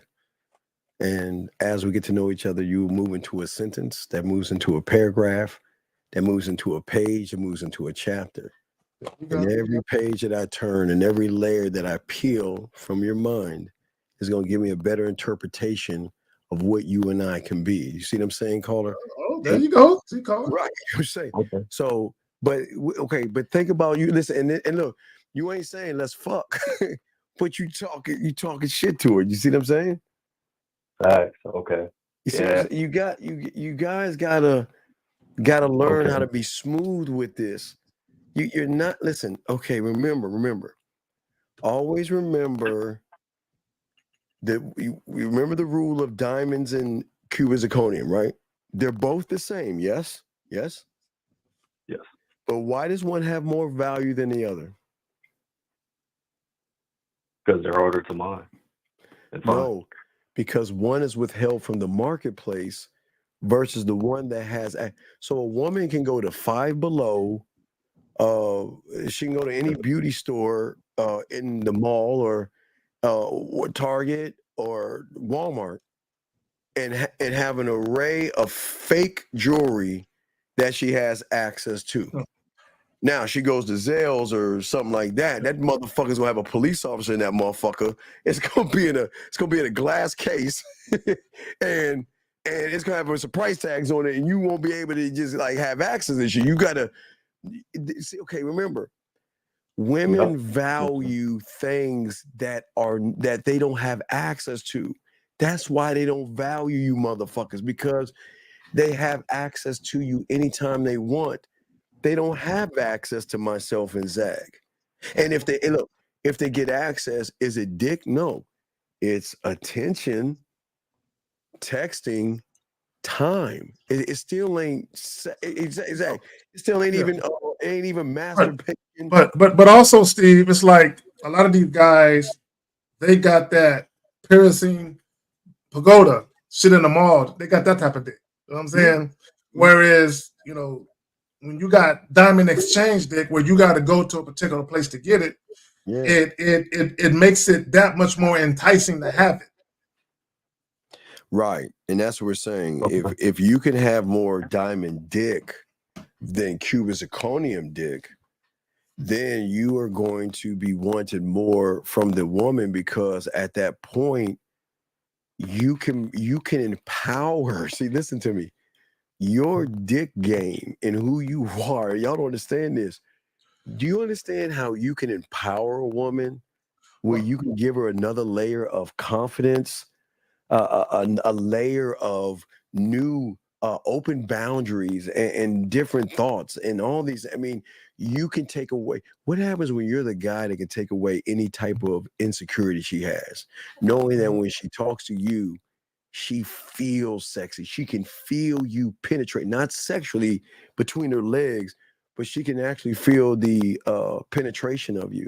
Do you see what I'm saying? Well, also, caller, do you know the best way to take the power of the pussy away? You want to know the best way to take the power of the pussy away?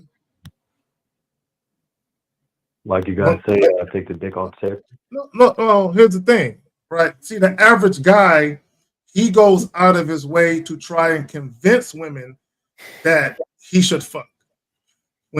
The woman is in control the whole time. Yes. Because the guy doesn't really have anything that she wants, but she has something that he wants. Yes. Right? So she maintains control over the situation, not just access to her sexually, but she is in control of the whole situation. The best way to take the power of the pussy away is to make a woman want to give it to you. Right. And that's desire, attraction, arousal, passion, lust, intimacy, romance. Think about the roller coaster ride I just said right there, that you can. What happens if you can do those things? You can give her arousal, attraction, passion, lust, intimacy, romance. You can also draw out jealousy, anger, satisfaction, and Zach, you haven't even hit the pussy yet. You haven't even hit the pussy yet, dog. You see what I'm saying, Arthur? Okay. So got any more questions, Arthur? Okay, you got any other questions, buddy? No, sir. I'll tap back in. All right, thank you, Arthur. Great question. Guys, got a question, we'll throw you back in. Thank you, Arthur. Let's get to if there's another call. Let's see. Thank you, Arthur.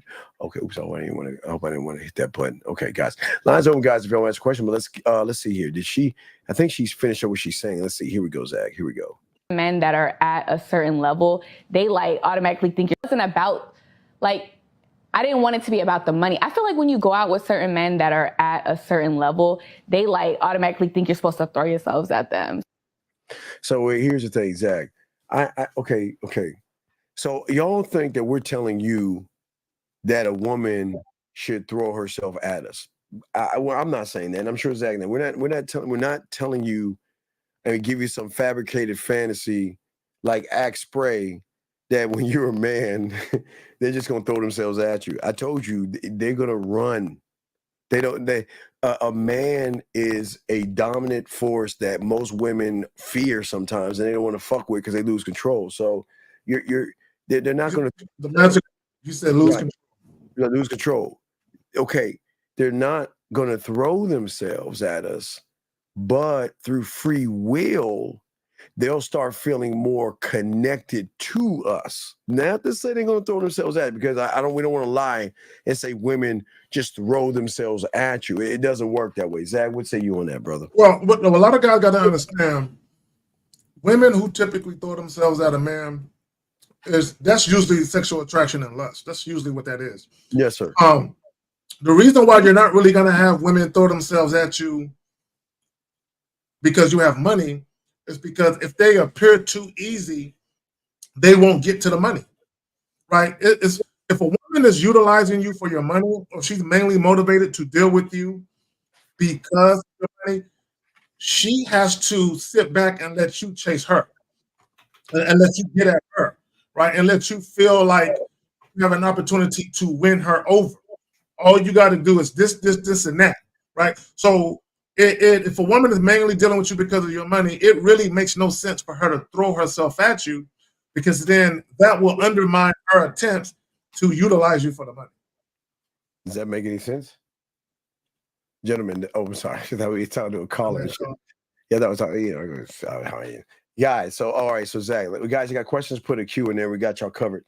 So Zach, Dre put this in the group. You know, I don't know if you saw it. Was some Dre popped in there, and I was like, you know what, this I like this, not what the guy's saying, but he's saying some things, but he's not saying a lot of things. Wait, Zach, I want to ask you, did you finish Gangs in London, or did you stop watching it?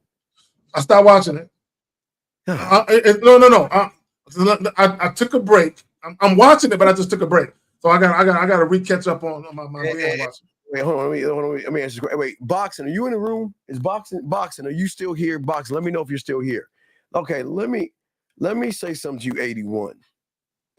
81. First off, we welcome you here, but please understand we are not Manosphere, and we're not Red Pill. And what I don't understand, 81. For a person who can't get one lick of pussy, how the fuck can you know what Western women do? How do you know? How do you know when you don't have any motherfucking game? Look at your fucking thumbnail.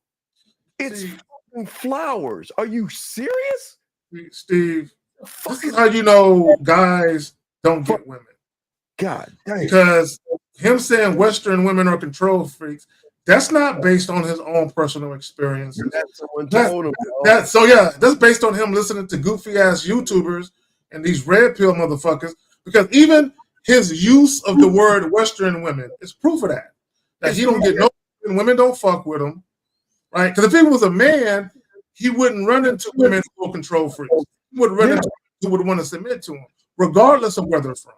That's what I'm saying to you, Big 81. Big dog, listen. It's not that they're control freaks. It's just they have to control you weird motherfuckers. They're not control freaks. It's people like you that force them to have to control certain things because people like you don't know what the fuck you're doing. A woman meets a Can you put up what Jillian T said right there? Jillian T. Why are you dropping it, Jillian? Okay, stop. see, let me say this, and I think I used this on a live stream I did. Where's he? No. I'm always saying, hey, sir, wait, hold on, time out. This is what we're gonna do. Before I'm gonna let Zag talk. So you have until Zag gets done talking to call in. And if you don't call in, I'm gonna remove you from the room because I'm gonna tell you why. We are real honest about women, and we tell you like it is with women. And that's why women love us, because we're a breath of fresh air. We don't knock women, talk shit about women. We don't care enough about them to do talk all that shit about them, like you do. But what I'm gonna do, I'm gonna give you a chance. I'm gonna let Zag talk. And when Zag is done talking and you don't call in, I'm gonna kick you the fuck out the room. Go ahead, Zag, you got it, sir. Okay, here's the truth about women, period. Okay, it doesn't matter what continent you find them on. Women will always control men that they perceive to be weak. Period. Mm-hmm. Period. They will always control men that they perceive to be weak. And if you're the type of man or male where you're constantly running into women who seek to control the situation, that means they perceive you as a weak guy that they can control. That says more about you than it says about the woman. What year 81? So he's got to be, so this motherfucker is saying 81. So that means he's 43 years old talking like this. All right, caller, listen, caller. Hey, we appreciate you, buddy, but this ain't for you. So we wish you the best of luck in your endeavors. Yeah. We hope that you find happiness in your Go life. Go that way with that bullshit. Go that way. You gotta get the fuck out, man. You gotta get the fuck out. See, this is what we are always trying to tell you guys out here. It's funny how guys are not getting pussy talk so much shit about women versus guys who get pussy are lax about the shit. And let me say this. Let me tell y'all why Tyrese is paying more money.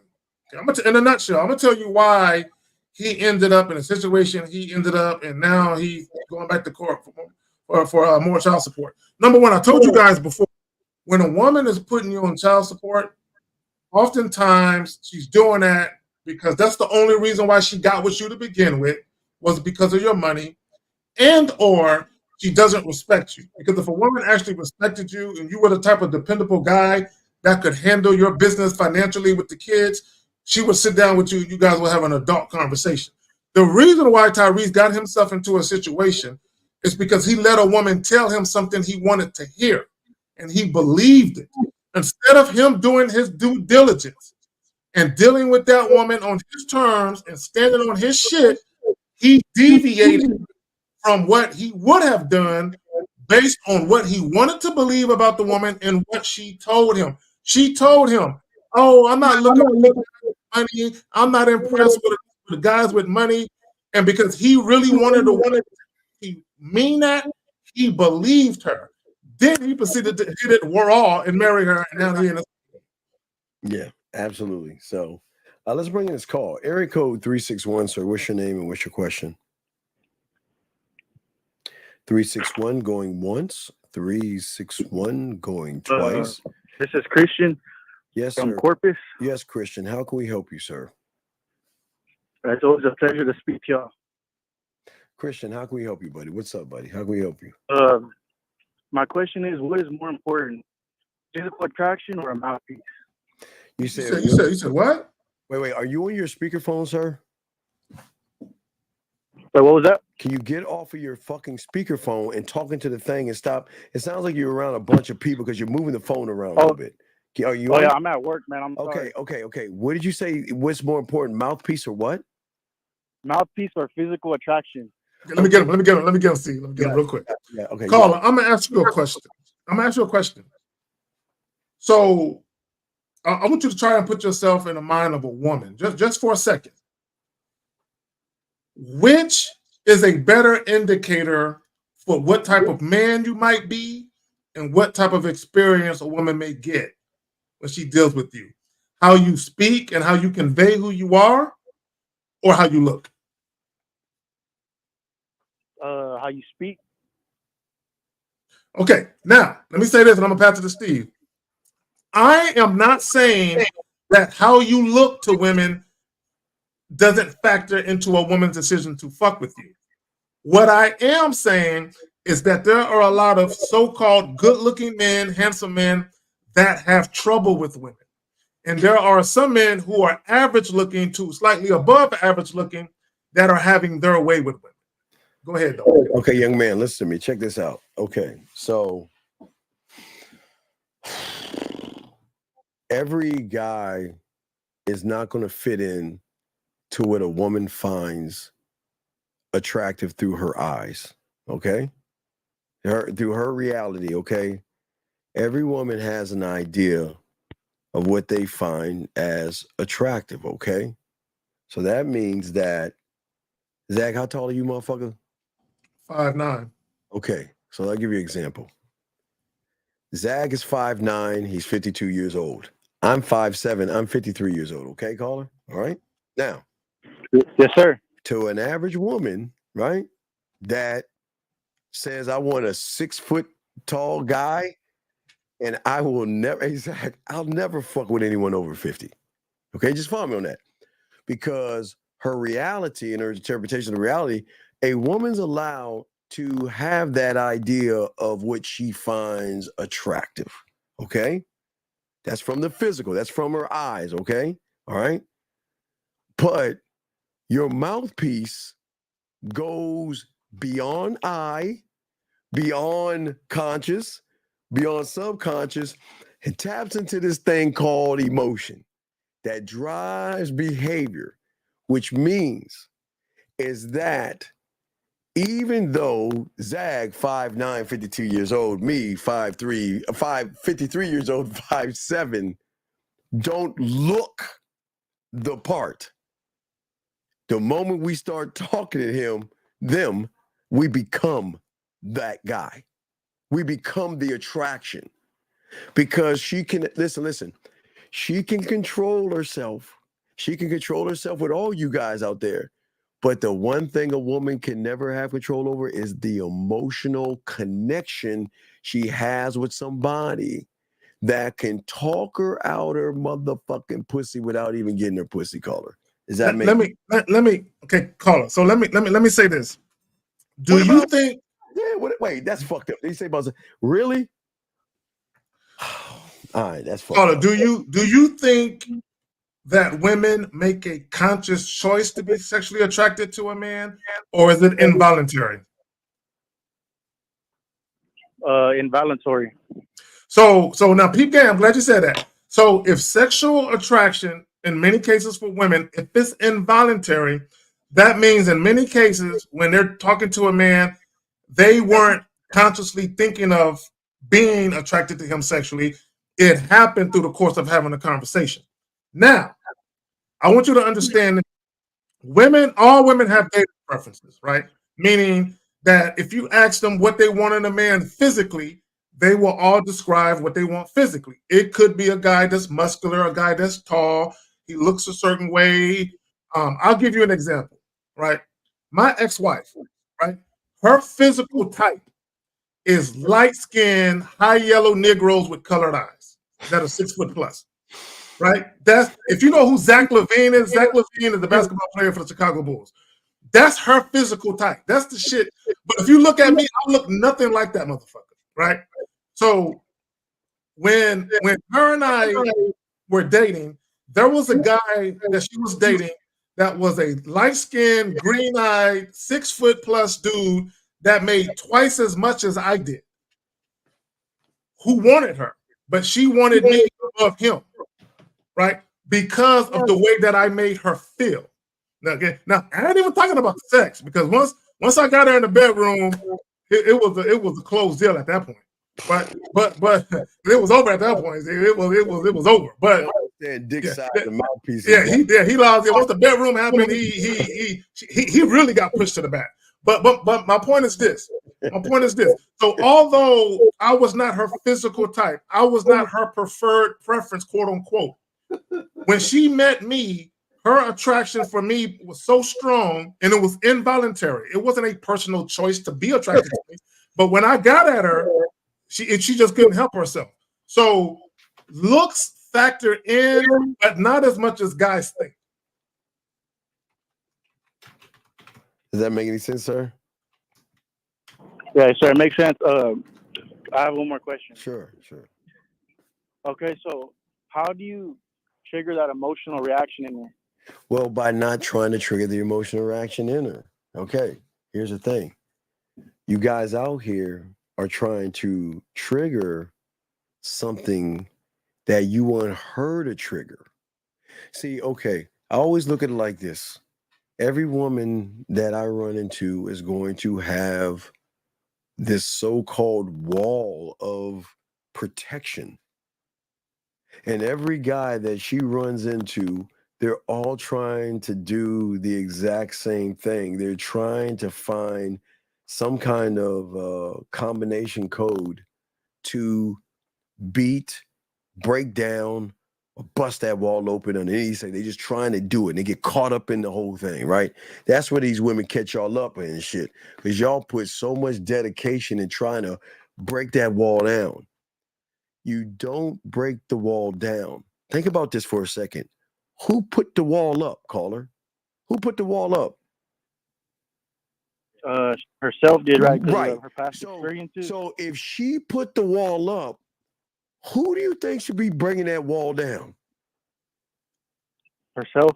Right. But the only way she's going to bring that wall down is that she's got to realize there is a good reason for me to bring that wall down. I'm just not going to take this motherfucker down because I don't listen. They don't trust. They don't trust me, and they don't listen. Zach and I have game, and we don't even lie to them. And guess what? They don't even trust us as well. So it's cool. We're all in the same boat at that thing. But here's the only difference is that they begin to realize at the end of the day that These motherfuckers are never doing anything to force me to take the wall down. They're not trying to beg me to take the wall down. They're not trying to manipulate or bar all this stuff. All they're doing is just being themselves. And I slowly, brick by brick, I'm taking one piece down. Now, remember, think with women, they're not going to give us everything because they're nervous. They're nervous, okay? But what I'm saying is, you're talking about flipping a switch. Zag and I don't want to flip a switch. It's better when she flips the switch, because when she flips that switch, that means she at 100% truly not only trusts you, but wants to take the wall down for you because of how you make her feel. Zag would say brother. It's kind of like a vampire, you know. Vampire just can't come into your home. Got the invite. But if you invite him in, it's a whole other thing. I was taught at 9, dog. I got to get the invite. Got to get the invite. That's why I say always I'm a landowner. I just want land. I just want 1 acre. Give me 1 acre of land. Invite me in and give me an acre. I don't even want the pussy. Just give me an acre of land. See, and here's the thing, because Carla, you don't want a woman to do anything reluctantly. You want a woman to be joyful and gleeful with whatever she's deciding to do. Whether she's coming to your home, inviting you to her home, whatever the case may be, you want her to be excited about it. Now, she still might be a little nervous. And the reason why some women might be a little nervous, Carla, is because sometimes you're too good to be true. Okay, real quick, call. Yeah, go ahead. Oh, he hit. Call. Listen. Zag said excited, right? But if she's not nervous, you're not doing something right. You want her to feel like, and her to be in such a connection with you that she's questioning. Okay, so when Zag and I are old as fuck, so you might not remember this, but they used to be cartoons, okay, back. You remember cartoons, young man? You know, have you seen a cartoon? Yes, sir. Okay, so there, back in Zag in our day when everything is in black and white, they used to have these cartoons. I ain't that old, motherfucker. Goddamn. You're only a year younger than me. Yeah, I know, but damn. What I'm talking about. So what I'm saying is that hold on a second. Hold on. Two said that. Muhammad, you're gonna eat ham faster than you'll get pussy. You'll eat God damn. You will eat a slice of ham before you ever get a first night lay, motherfucker. So anyway, let me keep going. Anyway, remember that, Muhammad. You have no game. So your chances of eating ham are better than you getting a one night lay, motherfucker. Yeah, Muhammad, you gonna let him say you about to overdose on a pack of fucking pork rinds before you get some pussy? You got that right. So anyways, let me get back to you, caller. So what happens, young man, is that back in the day, when somebody was at odds with themselves, on their shoulder would pop an angel and a devil on their shoulder that looks just like them. And the angel would tell them, no, you shouldn't do that. You're good. You're a good woman. And then the devil was like, yeah, but we want that dick. He's turning me on. He's making my pussy tingle and all this other stuff. And they say, no, we shouldn't do that. So, remember, they get hot in the pants too, brother. Y'all, this is one thing y'all forgetting. They get hot in the pants, okay? Yes, they do. Right. And because you don't understand that, young man, it is not the physical that gets them hot in the pants. It's the mental connection. It's the thing that, just look at coming up in the season, Hallmark, We Channel, all that shit, romance novels, all that stuff have something in common. It connects the woman with the realization that bad boy is going to walk into town, fly into town, drive into town, whatever way he gets into town. And that woman, who's a good woman, is going to bump into that asshole, and she's not going to like him. She's not going to like his attitude because he's selfish, cocky, and conceited. She's not going to like the way he talks to him because he thinks he's God's gift to the world and all this other stuff. But there is something about him that triggers something in her where she ends up giving up the fucking pussy to that motherfucker, Zach. Can I jump on this? So caller, are you familiar with the debate online where guys are complaining why women always go for the bad boys and the dudes who ain't shit, but the good guys get left out in the cold, jacking off the porn all day? Have you heard that? Yeah, I've heard that. Okay. See, and it goes back to what I alluded to earlier and what Steve was just saying, that sexual attraction is involuntary. What guys got to understand is, now, a woman has autonomy. She can still make a decision to not fuck or fuck. But when it comes to a man that's turning her on, a man that she is desiring sexually, women don't always have control over that feeling that they get. So what happens a lot of times with some of these quote unquote bad boys, like from a logical perspective or a pragmatic point of view, some women might know that that guy isn't good for them long term. Like they'll know that. Like he's not the type of guy I can introduce to my peoples. He's not the type of guy that I probably would ever take seriously, but goddamn, he's making my pussy team. At the bare minimum, I want to fuck. At the bare minimum, I want to fuck. Right? So you'll have women that will deal with dudes on the strength of that, right? And a lot of dudes, they question women for their choices in men. And I'm not here to say their choices are good or bad. What I'm here to say is, if you've never been that type of guy that women gravitate to sexually, if you don't have any sex appeal, you'll never know why women make that decision. Yeah, damn. Okay, hey, so caller, check this out. She can control the physical, okay? She has that power. You see what I'm saying, caller? She can control the physical. But she can't ever have control of somebody that goes beyond the physical. See, the thing that makes women in control is she knows that the average guy only goes after the body, which puts her she has the high ground. She has the high ground. She can control the narrative from the physical. But she can't fuck with the mouth. The mouthpiece is the danger thing. The mouthpiece, let's call her. The mouthpiece makes her run away from us. Because the feeling she gets, she's like, man, I can't fuck with you. Can I say something, Steve? Can I say something? Yeah. Okay. Carl, this is why some women, and I know Steve had this is why some women be like, I can't fuck with you. I can't, and they'll look at you and they'll wag their finger at you. Yeah. I can't fuck with you. Or you're bad, or you're trouble, or you're dangerous. And the reason why they're saying that is because they are emotionally responding to the feeling of desiring you. But like Steve is saying, they still have the power to physically deny you. They have the willpower and even the discipline sometimes to say, I'm not going to fuck him. My pussy wants him. My body is responding to him.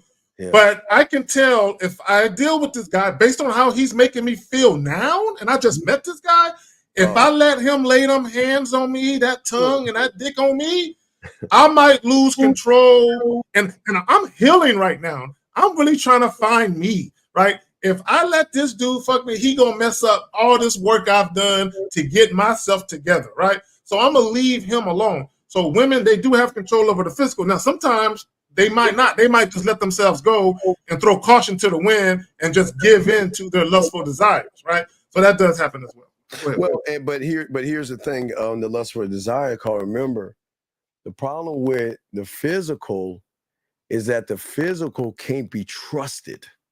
You see what I'm saying, young man? Physical can't just be trusted.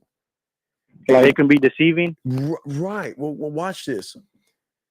A woman, okay. This is what y'all understand about, okay, now listen. I'm only talking about middle class and upper class women.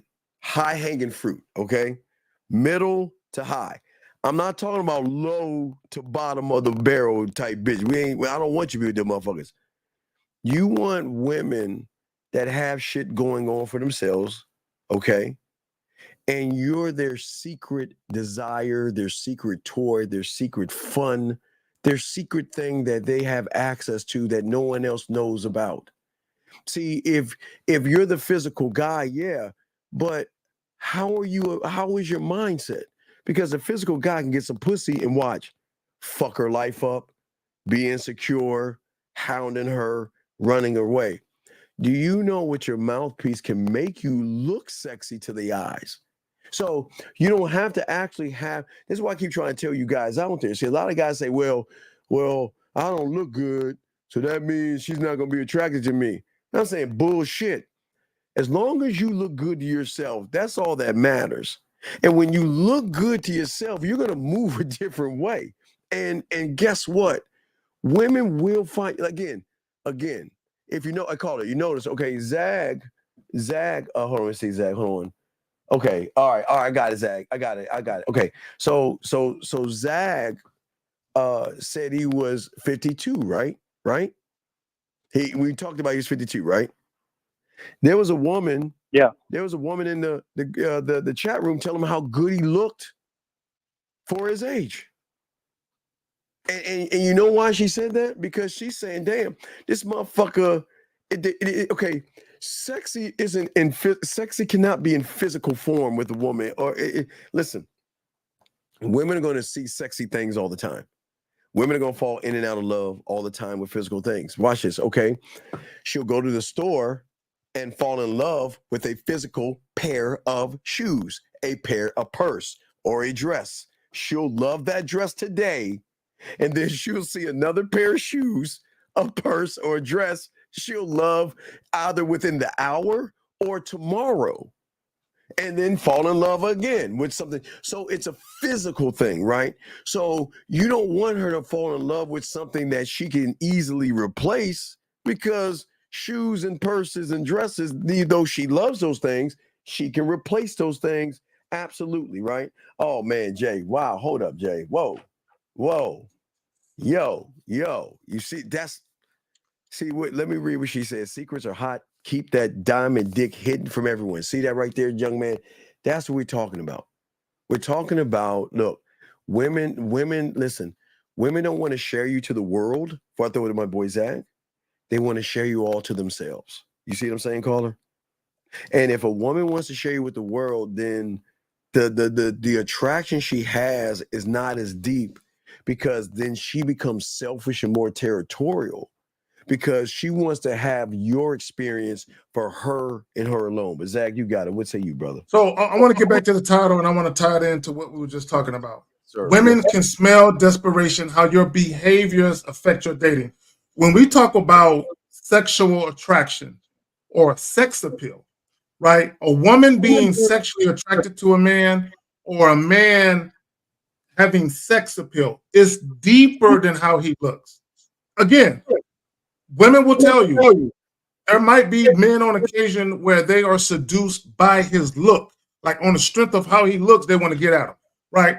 But I'm here to tell you that the majority of the time when women encounter men, that's not always the case, right? Where their look alone isn't necessarily enough to do it, right? It's not to say that the guy isn't physically appealing to them, but when we talk about sex appeal or sexual attraction, yes, it's how you act, how you conduct yourself, how you speak, and the overall message that you convey with how you present yourself to women, right? A lot of that can be very appealing to a woman, right? And it makes a woman desires to be close to you intimately. Now, that intimacy could be sexual, and it can also be non-sexual, right? Or it can be a combination of the two.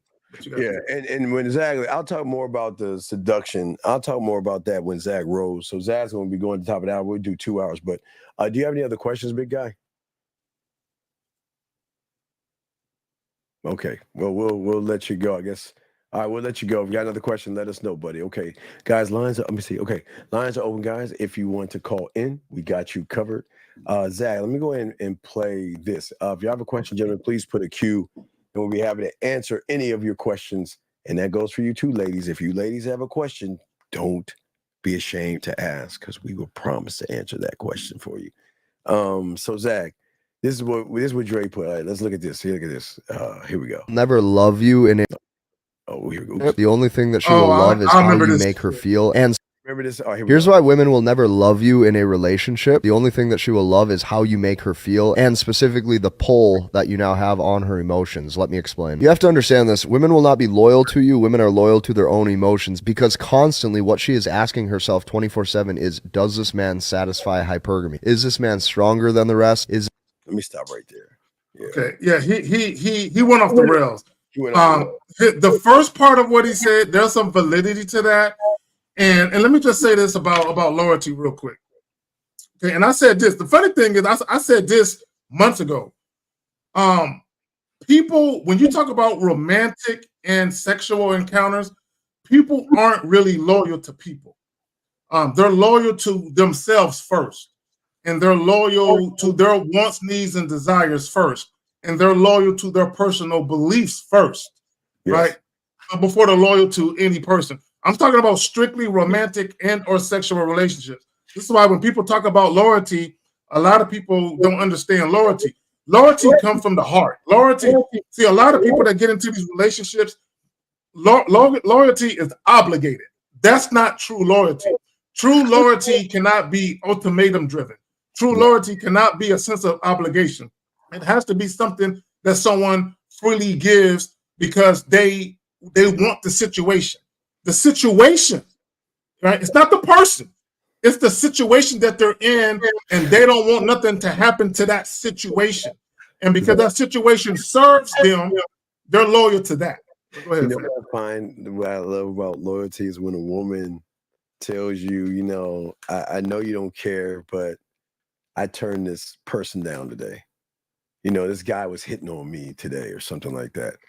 And they're not telling you because they're trying to make you jealous. They're not telling you to upset you. They're telling you to say that, you know what, we know people are trying to get this pussy all day, every day, but this pussy is all yours. And I just want to let you know that I feel some kind of way not even say anything to you. I feel like I'm disrespecting you by not telling you these guys are hitting on me. So, gentlemen, for a lot of people, Zach, they'll hear that and they'll be like, "Oh, see, I can't trust you, bitch. You ain't no good." No, man, Zach, you know how cool it is hearing that shit? That shit is great. Hey, Zach, I love hearing that shit. I love hearing that shit. Yeah. It's awesome, man. No, I just want people to understand the truth. This is how you know people aren't loyal to people. Yes. And all of you watching right now and listening right now, how many exes do you got? Are you still loyal to them? Are they still loyal to you? No, you're not loyal to people. I'm talking strictly romantic and or sexual relationships. I'm not talking about loyalty to your family or to your friends. I'm talking strictly the opposite sex in a romantic and or sexual situation. Once that relationship ends, you move on to other people because you were never loyal to that person. You were loyal to the situation that served you. This is why even when people cheat, a lot of times they cheat because that situation isn't serving them to the extent that they want it to serve them.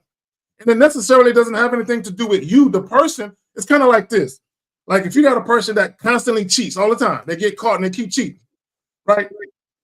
It's not the person that they're with it's not the person that they're with as to the reason why they're cheating. It's because they just can't be loyal to that situation. They can't be loyal to that sexual exclusivity. They can't be loyal to that monogamous thing because they're not meant to be that way. But what happens is because they want a relationship with that person so bad, that person basically said, you can't have me unless you commit to me sexually. And it's nobody but me and you. And they say yes because they want the situation so bad. But they don't really want to be loyal to that situation. They just want the situation. But go ahead.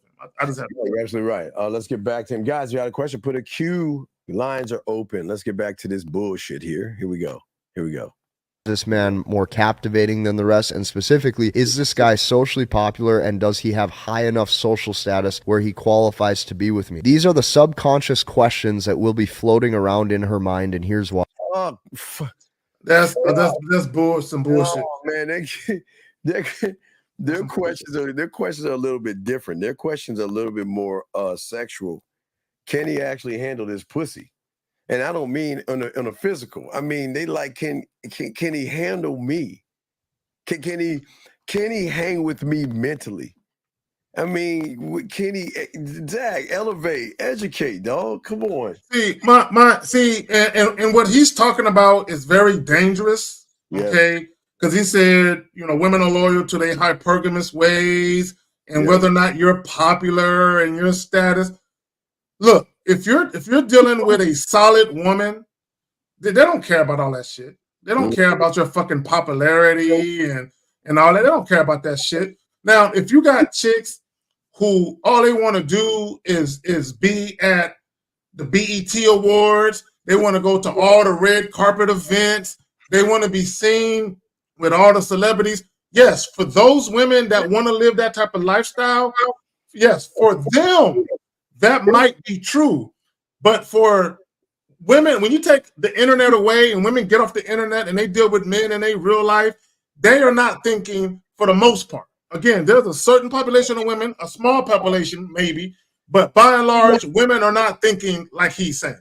Go ahead. Yeah, they're not thinking like he's saying, Zach. I think unfortunately, a lot of he's talking to a lot of guys who just don't get women to understand that women are not thinking or actually moving this way. Okay, they're not doing that. They're just I don't know. Alexander Jackson, you familiar with this goofy dude? Then you said that's the guy who was trying to copy you guys a while back. Okay, I don't see. In the beginning, when he was talking about the emotions, he was kind of right about that. But when he started going on with the hypergamy and status and popularity, that's dangerous because that gets in alignment with that whole high value nonsense that KS was talking about. And what it does, the problem with that message is that it makes insecure men more insecure. It makes men, this is why guys get so angry when women talk about, oh, I want a man who got 6 figures, right? This is why guys get so upset because when they hear shit like this, it reinforces that false belief. Go ahead, Phil. Yes, Chris. I don't understand why you guys, why do you guys think, now, Chris, listen to me. You can't make her pussy wet. You don't know how to talk shit in her ear. She's not sending you any messages. She's not sending you any pictures of herself or any videos. So why would you think that a woman is going to drop a wall? Matter of fact, Chris, no disrespect, she's not going to drop a wall. She's going to add more bricks to it. Because you're sitting here see, this is where y'all go wrong. Why do you want to force her to drop the wall? Because behind that thought, you just want some pussy, which means she's going to add more bricks because she's going to recognize that your intentions are not actually honorable. You have no fucking honor, no integrity. See, you want her to drop the wall so she could fuck you. We don't even look at the pussy. We're saying to her, we're here to get you to do the weirdest thing that you've always said you've always wanted, but you never got. And that is to actually trust a motherfucker that's not trying to fuck you. But see, you, Chris, she's going to add more bricks because she's going to realize you're a fake, you're a fraud, and you're a phony. And you just wanted to take the walls down so you can fuck, dog. And that's why they put more bricks up. But go ahead, Zach. And that's the problem with that mindset. Guys, when you start asking questions like, how can I get her to let down her guard? How can I get her to drop her defenses? You're making it all about fucking. Yeah.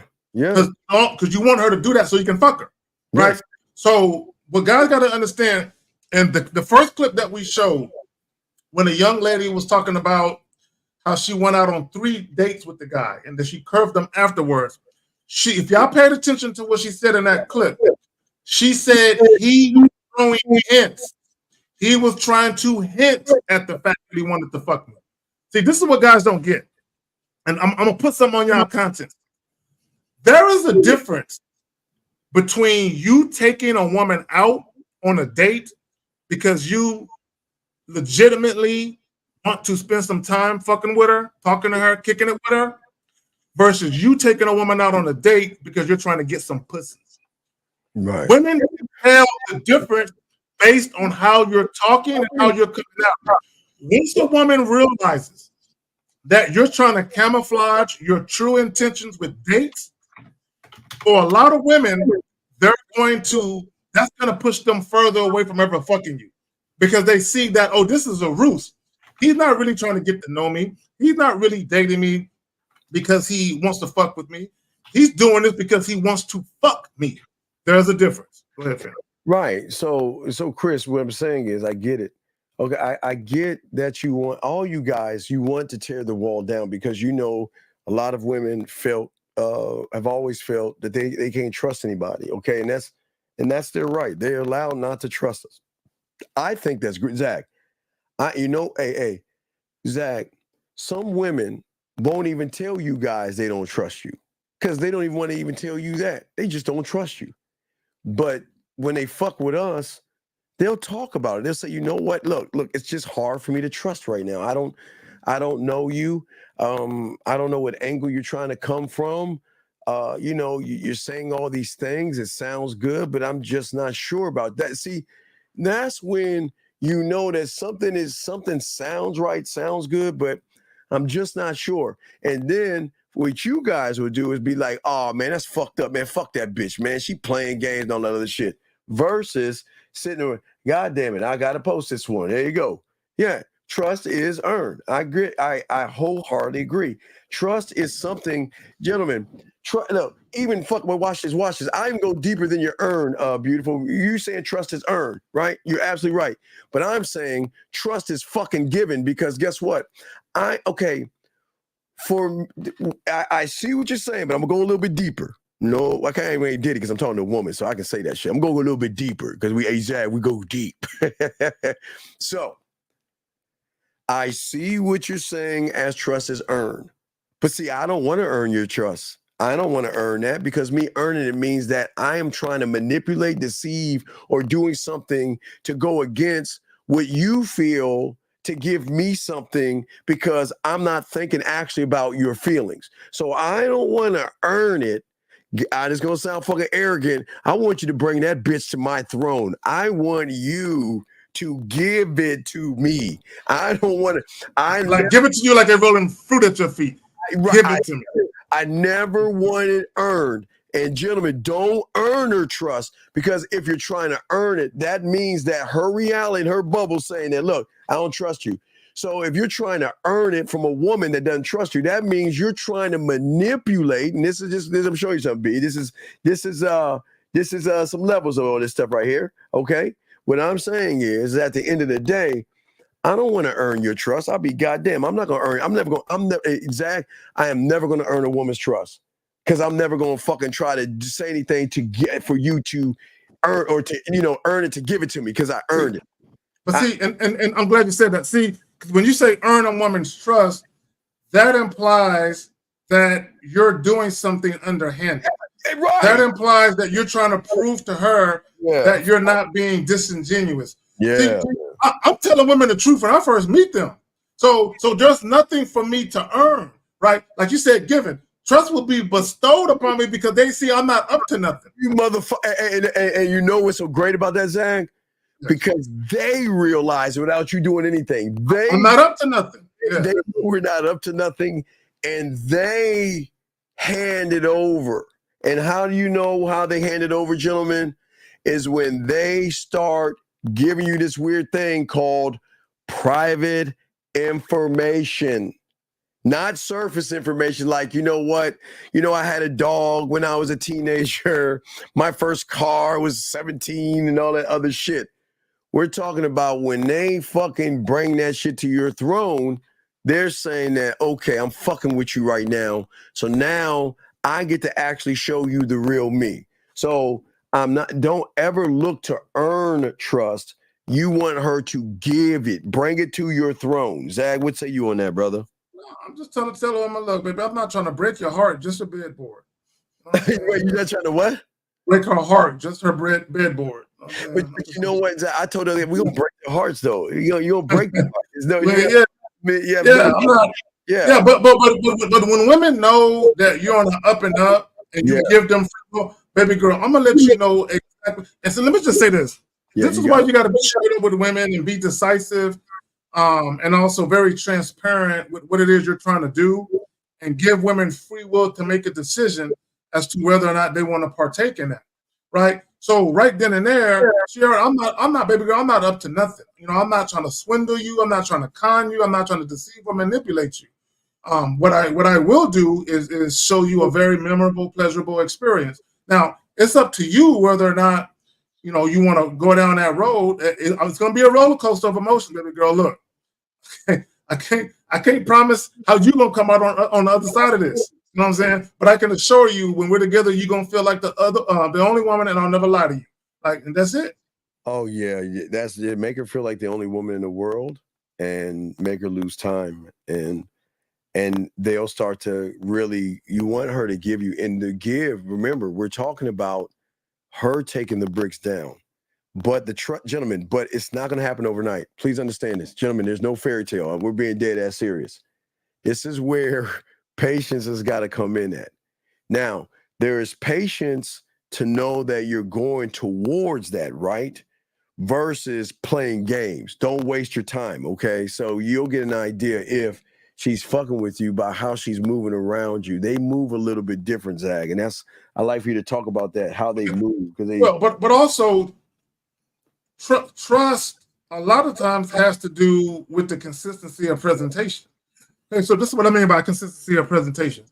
If I meet a woman, yes, sir, out and about, and I'm asking her where she's from, where she grew up at, and how was her day, and I'm coming at her like I'm taking a real interest in all of these things about her life, only for me, Steve, to get on the phone with her. Like, yeah, you know what? Why don't we exchange phone numbers so we can continue this conversation later today? And then I get on the phone and I start talking about fucking. Is she gonna trust me, Steve, at that point? No, she ain't gonna, because I'm inconsistent with who I initially presented myself to be. So a lot of times when a woman first meets you and she talks to you later, and then she sees you again, and she sees that person you presented yourself to be initially is the same person she spoke to on the phone. It's the same person that she speaks to or sees for a second time. Already there's consistency in presentation. So a lot of times with that will compel a woman to relax a little bit and be like, all right, I think this is the guy I can fuck with. At this juncture, I'm not really worried about nothing. He seems to be on the up and up. He's very consistent with what he's presenting, and he's not trying to act like he thinks I want him to be for me. But go ahead, fam. You got it. So, gentlemen, we're saying to all you guys out here, man, is that we want y'all guys to start building things for yourself. Guys, and if you have a question, please put a Q. The lines are open. Let's finish up what he's saying right here, Zach. Here we go. Check this out. What this comes down to is identity. She wants to associate you with someone or something. So when he's wrong with that too. She will try. Okay, gentlemen, she may try to compare us to something, but how can she compare us to something she's never met before? My identity is unique. What are we talking about here? Exactly. Ain't nobody like me. Ain't nobody like Zach. When God made me, even though I got a twin brother, when he made me, he still broke the mold. He said, look, there's another motherfucker that look like you out here, but he ain't you though. Here's a question, Zach. Here's a question. Okay, so if I'm up to nothing, then in time, with the interaction and conversation, she decides to start trusting me and gives me private info. Is that when it starts to create something? Bro, what are you talking, bro? What is he talking about? Say that. Wait. But guys, listen. What? Listen, guys, I'm gonna hit you with something. If you approach a woman, now guys, remember this. Women are not dumb. Women know you want something from them. And 9.9 times out of 10, that's some sex. Women already know. So if you come across and you try and purposely act like you don't want that, by skirting the issue and talking about everything else, and you're being very indirect, very passive, very vague with what you're talking about, oftentimes they're going to know you're up to something by doing that. Yeah, because I mean, you're saying I'm up to nothing. What is that? What does that even mean? Up to? He says he's up to nothing. What the fuck does that even mean? Yeah. So my thing for all you guys that are up to nothing, when you saw that woman across the room, whatever thought that popped into your head when you saw her, go tell her that thought then. If you're up to nothing, whatever thought that popped into your head about that woman, go tell her why you're in her face talking to her. The majority of guys never really tell women why they're really talking to them, right? Because if you saw her and you said to yourself, look at that ass, I will fuck the shit out of her. Are you telling her that? I mean, that popped into your head. If you're up to nothing, how come you didn't tell her that then? I'm just saying, Steve. I you know, it's not bad to say, you know, Zach, look at that ass, but it's great to say, man, has she ever come before? I mean, like, actually. Oh, I have that shit all the time. I look at a chick and I'm like, there's no way she getting dick down properly. Like, hey, and you be like, well, I mean, I know she's come before, but has she come to the Halloween game before? Has she come to me playing the instruments or clockworking and things like that? And I say to myself, no, because she's never met me before, right? So her orgasm is only at a certain point, but I'm trying to still understand what the fuck he's saying up to nothing. I mean, what? Or you know what it is, Steve? I'll be like, she don't seem chipper enough. She ain't skipping when she walks. She can't be getting no good dick. Because if she was getting, she'll be skipping right now. She ain't skipping when she walks. She's lumbering when she moves. But go ahead, Phil. Yeah, well, you're saying, okay, I'm going back to what he's saying. Okay, he said, okay, conversation. She decides to start trusting me and gives me private info. Is that when to start to create? Wait, ST, I don't think you understand us or the game. Create something. I create something when I first say hello. Hey, exactly. You know what code it is? Hey, young ST. Not only do we create something, we create something specially for her. Because what we do is we take a moment back to allow her to share things with us, to learn her, right? And as we get to learn her, we get to learn her ups or downs, what turns her on, what turns her off, what makes her come, makes her wet, and all these other things. So is that we tailor make, that's the word, Zach. Make or tailor make the experience to her and her alone, because it's something that she's never had before with average guys. Every guy is doing the same thing. What do you do for a living? Where's your boyfriend? I like you. Let's go out. Please let me get some pussy. Please, baby, please. Get some pussy. Michelle. And Michelle. Right, you know what I mean? And that's it. You know what I mean? So they don't get tailor-made and custom-made experiences. So you should be already creating things that you have in the chamber, because you never know when that time is going to come where she's going to start to flirt with you. She's going to start to send you a photo. She'll say, I miss you. I'm thinking about you, or anything. You have to be ready. Then you have to get ready. Zag, you got it, brother. No, and I just want to say, because he says sharing private things. So what are you going to do with that information? What do what private information are you looking for her to share? And what are you going to do with that information? Because what it sounds like to me is you're waiting for her to say certain things to you, so that way you can start to make whatever moves you want to make.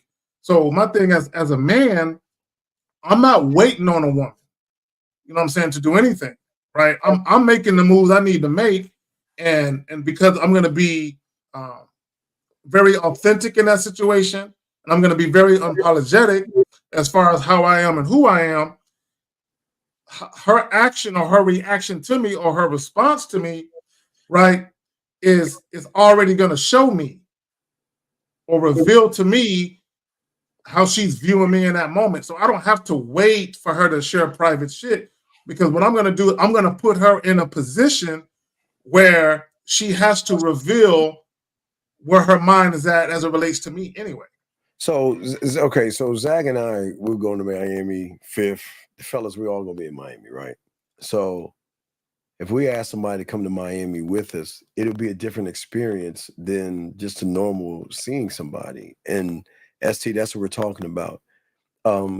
Coming to Miami with us is going to be its own experience, because she finally will get to see it in real time. She finally gets to experience all which she has heard, and everything.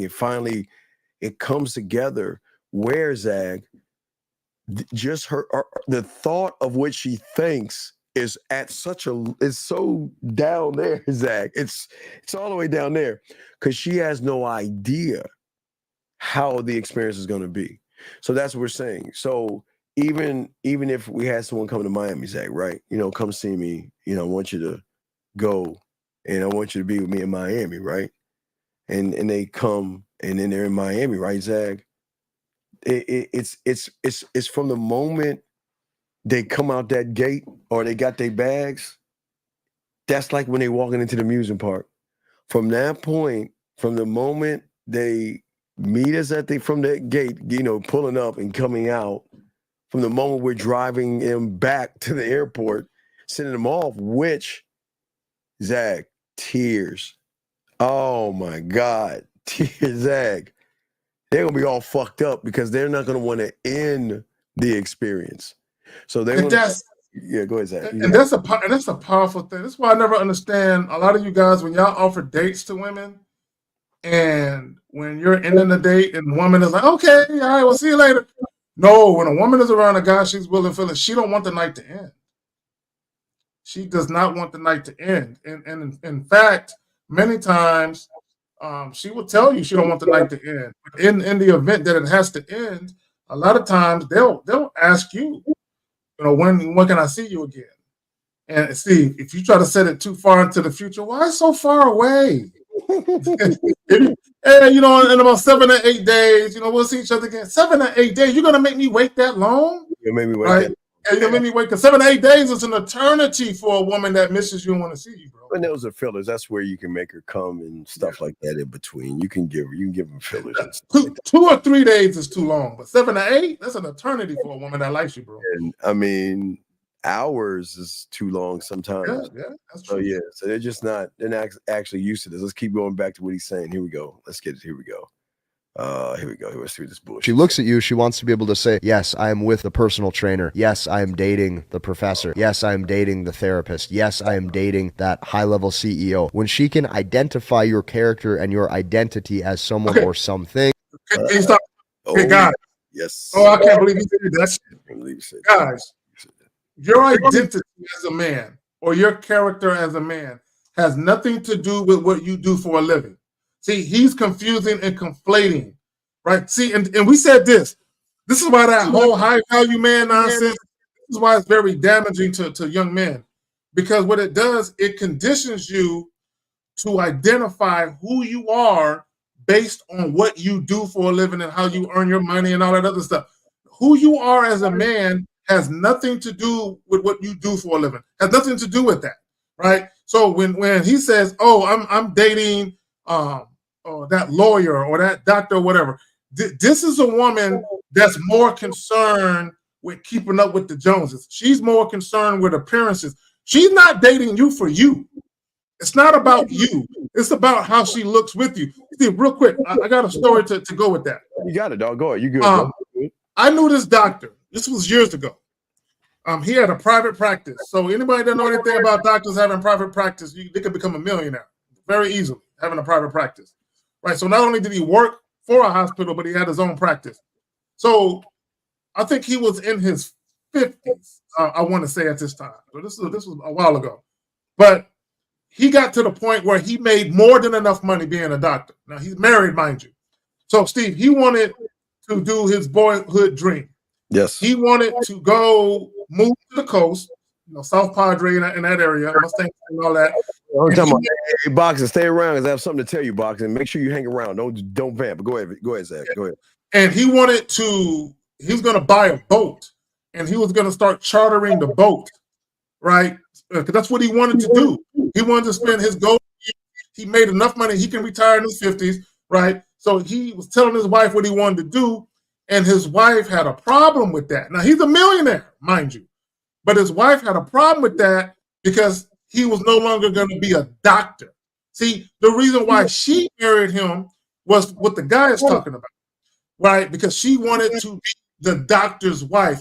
She did it for the status, right? So she didn't give a fuck about his personal dreams and aspirations and what made him happy, right? It was all about her. So I'm not saying women out there don't exist, but the reality of it is a woman who gives a fuck about you, your status and what you do for a living, not nearly as her being your woman, your wife, your fiance, regardless of your job. Go ahead. Yeah, absolutely. Zach, I said it yesterday because I was doing something with Jordan Peterson, and it's just pretty bad how people just say anything. Just say anything. They have no idea. There's just no way a real man even says this kind of stuff. Listen, gentlemen. I'm sorry. Go ahead, Zach. No, I was going to say real quick. See, if he would have said the women that I've encountered, yes, or he wanted to say women here and there, I can buy that. But he made a general sweeping paintbrush stroke that all women think like that, and that's bullshit. Right, which is going to really upset a lot of you young men, because you're going to feel like then I can't get a woman at all if she's thinking that, and that's not true. Every woman has her own thought, and here's the beautiful thing about it. I don't give a fuck about her thought until she chooses to share it with me. That's it. I'm not going to ask her fucking thoughts, because a woman is smart enough to throw you off the scent. She could be thinking one thing, is she could be thinking, you know what, I would fuck the shit out of him. But what you think about? My dog. You ain't gonna know what the fuck she's thinking about. So why would you ask? You know when it's really sweet? Is when you don't have to ask and they just start sharing that shit with you. They just start saying, you know what, look, Zach, it may start with, I thought about you today. I miss hearing your voice. I miss looking at your face. I miss looking at your smile. I miss, because they rarely say this to average motherfuckers. They're not going to get, okay, if a woman tells an average guy the shit that I'm telling you, he's going to think she wants to fuck. Please listen to what I'm saying. If a woman told an average guy, I miss you, he is automatically going to assume that she wants to fuck him. Steve, real quick, can you bring up 951 Will on Code? I want to speak to that real quick before I bounce. Yeah, the one, okay, special one, son. Okay, well, I'm sorry, what is it now? Will on Code. Will on Code. Okay, so for those of you who don't know what Will on Code is talking about, there's a movie called Soul Food, right? So in the movie Soul Food, I can't remember the name of the actor, but I forgot where he worked for, but he made good money doing whatever he was doing, right? He was a professional, whatever the fuck he was. I don't know if he was an accountant, if he worked for a law firm, if he worked on Wall Street. I don't remember what the fuck he did, but he made good money doing whatever he was doing. So he's married, but he wanted to start a band, or he was already in the band, I should say. But he wanted to start doing that more full time because he took a liking to it. It was his hobby. It was his passion to do music, even though that wasn't his main job. He wasn't necessarily earning a living doing that, right? So in the movie, like Will on Code is saying, his wife was not supportive because he was going to quit his job and start doing gigs, right? So his band started to pick up traction. He felt like, I could make this a career, is picking up traction. I love to do this. This is my passion. So what ended up happening was, later in the movie, his wife's sister, right? His wife caught him fucking the sister, right? And part of the reason why he was fucking his sister, now, I'm not condoning or advocating cheating at all, But part of the reason why he started fucking the sister is because the sister was basically telling him, "Oh, you're into music," and she was basically encouraging him, and he was letting her hear some of his music, and she took a genuine interest in what he was doing, and he wasn't getting that from his wife. So there was really a lesson. The lesson to that was, if someone is not supportive of your dreams, your aspirations, and your hobbies and all of that, somebody else will be. And if somebody else comes along and is more supportive of your significant other, then that person can catch the ear, the eye, and the other thing of your significant other. That was the message, right? Again, I'm not advocating or condoning cheating, but basically, one woman was like, "Oh, I love what you're doing," and his wife was like, "No, I don't do that shit." And then that's what happened. Go ahead. Yeah. So, hey, Renee, you need to get that ticket. She needs to. Hey, Zach, she needs to get that ticket. Hey, Renee, you need to get that ticket. You need to go down to Miami, get that ticket. Yeah, you say what now? So yeah, I didn't know about Soul Food. Yeah, I didn't watch Soul Food or Soul Plane, so I didn't even watch that shit. I think I saw one. Maybe it was a Tyler one where he was. Soul Food came out in the 90s, I believe. Oh, okay, yeah, I didn't watch that shit. I think it had Vivica Fox in it. It had a bunch of people. Yeah. It had Mekhi Phifer in it and all that. It was a bunch of people. Neil Long, a bunch of people were in it. Okay, yeah, it was Zach. What do you want to say to wrap your about the smell of desperation? You know what, but Zach, I don't think a lot of guys realize that women have that sense of smell off of the majority of guys out there. Well, this is what women know, and this is what's true, right? As men, we even know from the outside looking in.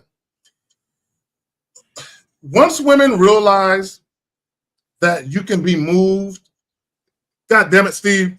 Hold on, real quick. Steve, before I say, I got to send you something. I got to send you something real quick before I say what I'm about to say, because this is going to go into what I'm about to say. I got to send you something real quick. Give me a second. Okay. Guys, lines are open if y'all want to call in. 833-859-8744. Zach's going to break in a few minutes, and then we'll run another hour. We'll do another hour, 30 minutes to an hour, guys, depending on your questions and stuff. We'll do that. And then we've got the Pineapple Show tomorrow with Zach, Fifth, and myself. We'll be kicking it. We'll be kicking it, the Pineapple Show, to show you guys why you got to stop asking boring-ass questions. Let me bring in this call right here. Area code 971. What's your name and what's your question, sir? What's up? How you doing? Okay, sir. Can you get off of your speakerphone, please? Yeah, is it better? Well, you sound okay. You in another country or are you in the States? No, another country. Okay, you kind of sound muddled a little bit. If you can speak into the phone, they can hear you. But what's your question, buddy? What's up? Hold on. Is it better now, or is it kind of the same? That's good. All right, what's your question, buddy? How can we help you, buddy? So, my question is, how do you know the difference between, like, the new word is called, like, applying pressure versus, okay, you chasing at this point? Because, as a man, it's like you do have to apply pressure. Well, I'll let Zach ask. Zach, I know you got Zach. Go ahead and answer that question, and I'll answer after you roll. But go ahead. Well, see, I'm big on words. When you talk about apply pressure, right. I think of coercion. That's what I think about. Yeah. I think about ultimatums. So one of the things that I will say is this, right? As a man who only deals with women on my terms, right? I'm going to let women know where my interest lies, and I'm going to give her the opportunity to partake in it. And there is no other option but that. Either she can partake in what it is I'm trying to do, or she can leave me alone and move on. So if you want to call that applying pressure, then perhaps you can call it that, right? Is because I'm not giving her no options. And that's the last thing that men should be doing. You shouldn't be giving women options. Number one, it shows that you're indecisive as a man and you can't make up your mind what it is you want to do. So not only are you indecisive, but you're giving an indecisive creature options. But we know women are indecisive as hell. The last thing you want to do is give women options. Because if you give a woman options, they're going to be all over the place with the options. So this is why it's important that you lead women and you give women instructions as to what you want them to do, and you give them the free will choice to make a decision whether or not they want to do that thing that you're offering. But the last thing you do is give women multiple options, which is why you don't ask women, so what do you want to do on a date? Where you want to go? What do you like? Nah, bro, you don't do that. All right, so call with Zag. All right, you good, Zag. I got it. So, Zag, as always, anyway, what do you want to say? What's going on? No, I just want to say this real quick. I want to say this. Did you get the thing that I sent to Facebook Messenger? No, get it now. Go away. Yeah, because I wanted to say this before I bounce. So let's talk about women can smell desperation.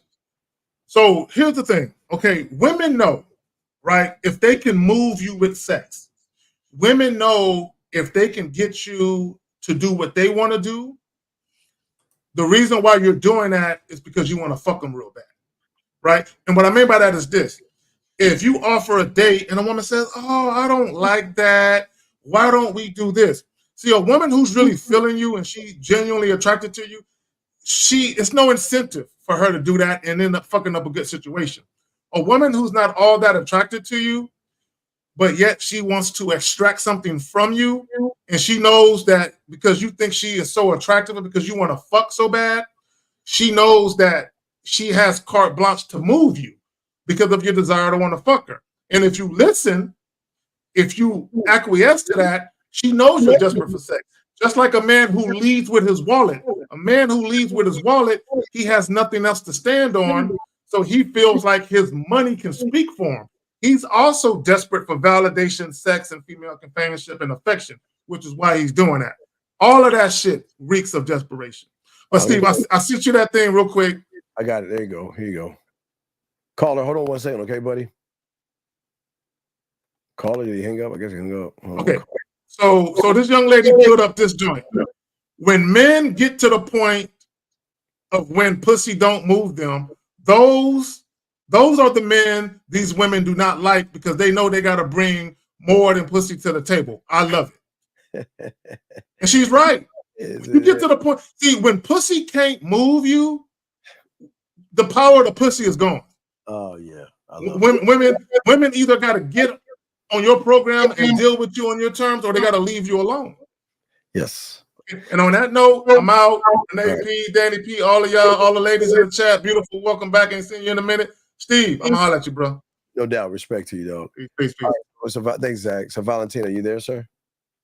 Yeah, I'm here. Okay, so you're asking about applying pressure, right? Yeah. Okay. So you applying pressure, what you shouldn't do is apply any kind of pressure. Okay, if you want to apply pressure, stop trying to apply pressure. Okay, I want you to think about the pressure that you're trying to apply. Are you applying the pressure because you're applying the pressure, or are you so caught up in that pussy that you feel that you got to apply pressure? I just thought, like just setting up everything, just like setting up. I'm talking about like the pressure, like setting up the date, communicating, being consistent, like that kind of pressure. How is there pressure in setting up a date? Was you showing her interest? Like okay, that. Showing her interest. If I ask someone to come to Miami with me, is that pressure for me?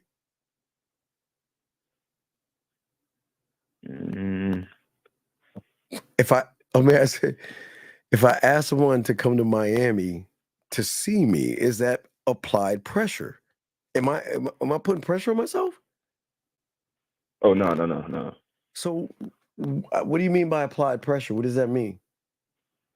Yeah, okay. So my thing was, I got somebody's number, and then just being consistent, like talking to them every day, just not really like all day, but just communicating. What is the applied pressure? What is the basis of the applied pressure? My applied pressure would be relieving her from the pressure of feeling like I've got to protect the walls, right? So if I'm going to apply any kind of pressure, it's for her to release pressure. But you want to apply pressure for what? What are you applying pressure for? So basically to show her that I am interested. You know, I'm not really here to play games. I'm interested. Brother, she already knows you're interested because you're talking to her. Okay, they already know that. So you're trying to show her that you're interested? Why? Why are you trying to show her that you're interested? How's that going to benefit you?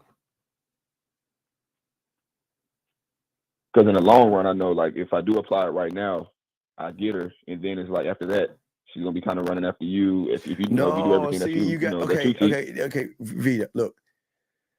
I know y'all hear us talk about women running behind us. All right. Please understand, it's a select few. It's not the. This is like secret society. This is like 0.5. It is very, very, very, very rare for a woman to run behind a person when that woman has many people after them. So the fact, so you're looking at your end game. Look at the influence she has over you. You want her to run behind you, so you're already losing. You're saying that I want to manipulate her reality. That's deception there. You see, does that make any sense? We don't. Yeah, I get it. You see what I'm saying, Vito? Look, we have women run behind us because we don't give a fuck if they run behind us or not. You see what I'm saying? The difference? They run behind us because we don't give a fuck if they do or they don't. But they will, but we don't care if they do or they don't, right? Because we're not going to shame them for that shit. But it's like you're on an ego trip. You wanted to run behind you to feel good about yourself. It seems like it's like you want it for a different reason. What is your reason for her running behind you? You know, I like the feeling. I like the feeling of I just like the feeling of it. I like it when they submissive, feminine. I like when they, I just like the feeling. But aren't they that way when they want to fuck with you?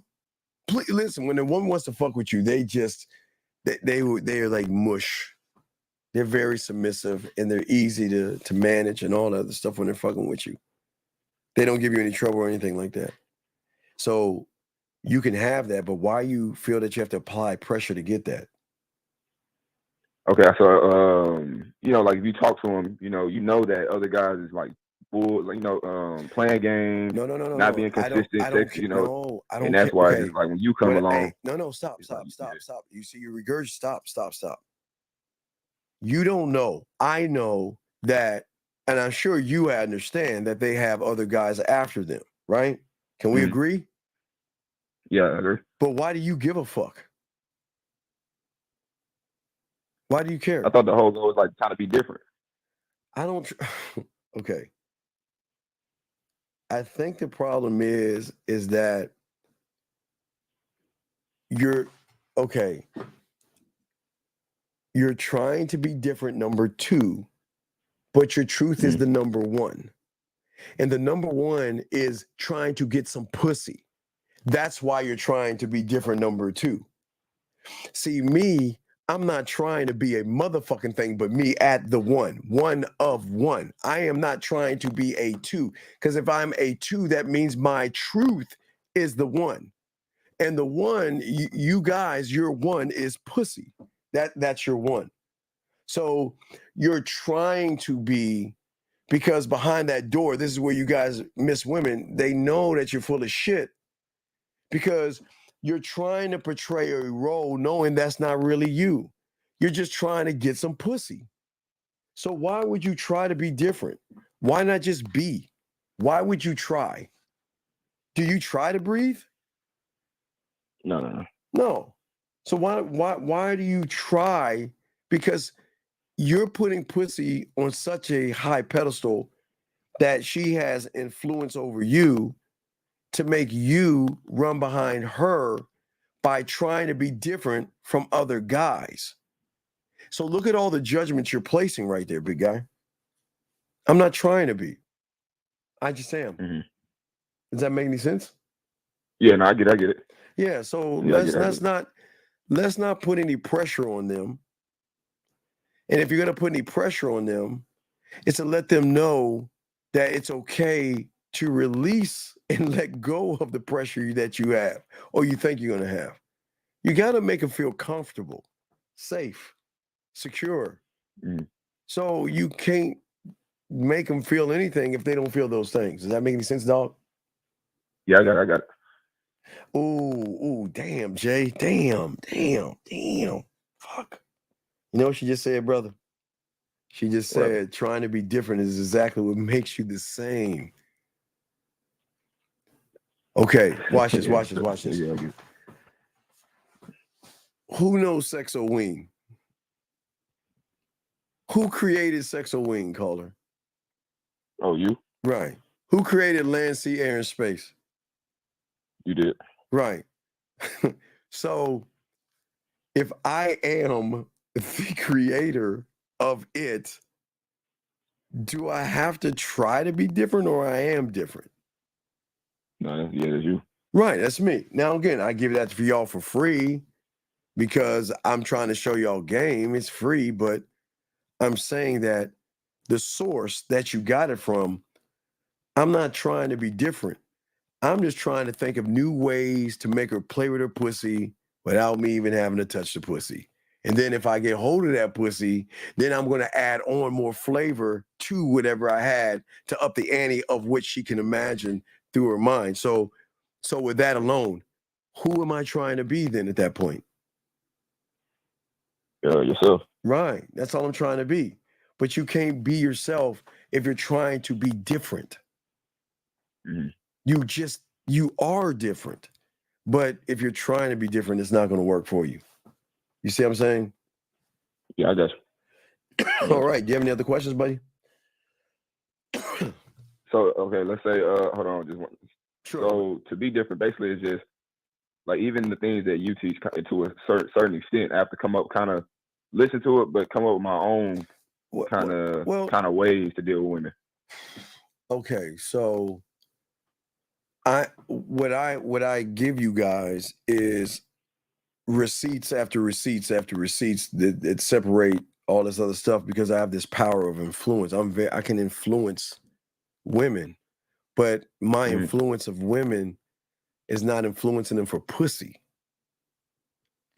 I'm influencing them to realize if they choose to fuck with me, that we're going to be on some different level type shit. That's the influence. I'm not trying to fuck. Remember, I'm not trying to get the pussy. What I want, and I am not ashamed, I want to conquer. I want to fucking conquer. And I can't conquer doing what y'all motherfuckers do. I can't conquer trying to go for a pussy. What the fuck would I'll be like you motherfuckers. I want it all. But I just want a piece of land to get it all. And I've got to be able to influence her through free will, to show her the influence of something that she has never ever, she's heard it before because so many guys lie to her about, hey girl, I'm different. And I'm not like those other guys. And I just want you to like me because I want you to like me. Number two, right? And knowing behind that door, he's just saying that shit because he wants a pussy, man. You see what I'm saying? Yeah, I got you. Does that make any sense? Okay. Yeah, that makes sense. Yeah, well, goddamn, Jay, and shout out. Hey, guys, 1111, y'all ladies, y'all know what to do. Hold on. Jay, shout out to you. Yeah. Take the keys that Steve provides. I'm like, hey, Valentino, this is why middle and upper class women that have game, they know shit. You see what I'm saying? Those low bottom of the barrel bitches, they can't tell you this kind of shit that you hear right here. It's a game. This is a game. Same thing over here. Same thing. Forget everyone else. Enjoy yourself. Living in your truth. Game. Just layers on layers of game. No, ladies. Y'all good on the 11-11. I'm trying to teach some guys real quick. Y'all know what to do at 11-11. I'm trying to teach some guys real quick. We ain't got long. But Valentine, you got any other questions? Is that good? Yeah, that's good. Okay. Because remember influence. Just always remember influence, okay? Okay? I got you. All right. Thank you, big guy. Great call, okay? Great call. I would throw you back in. Let me see here. Okay, guys, lines are open. If y'all want to call in, you got a question, go ahead and ask. Shout out, ladies. It is 11. Y'all know what to do. Hey, listen. Hey, rub it and say, Miami, and maybe you get to go on a trip to Miami. Just say Miami. Just say Miami, ladies. Hey, Boxing, are you in the room? Boxing, are you in the room? Just want to make Boxing is Boxing Dave. Dave, are you in the room? No, you didn't miss 11:11. No. I just told y'all to just rub it and say Miami, and maybe you'll magically get there. Boxing, where is Boxing at? God damn it. Boxing, where are you at, man? Okay, but let me know when Boxing shows up.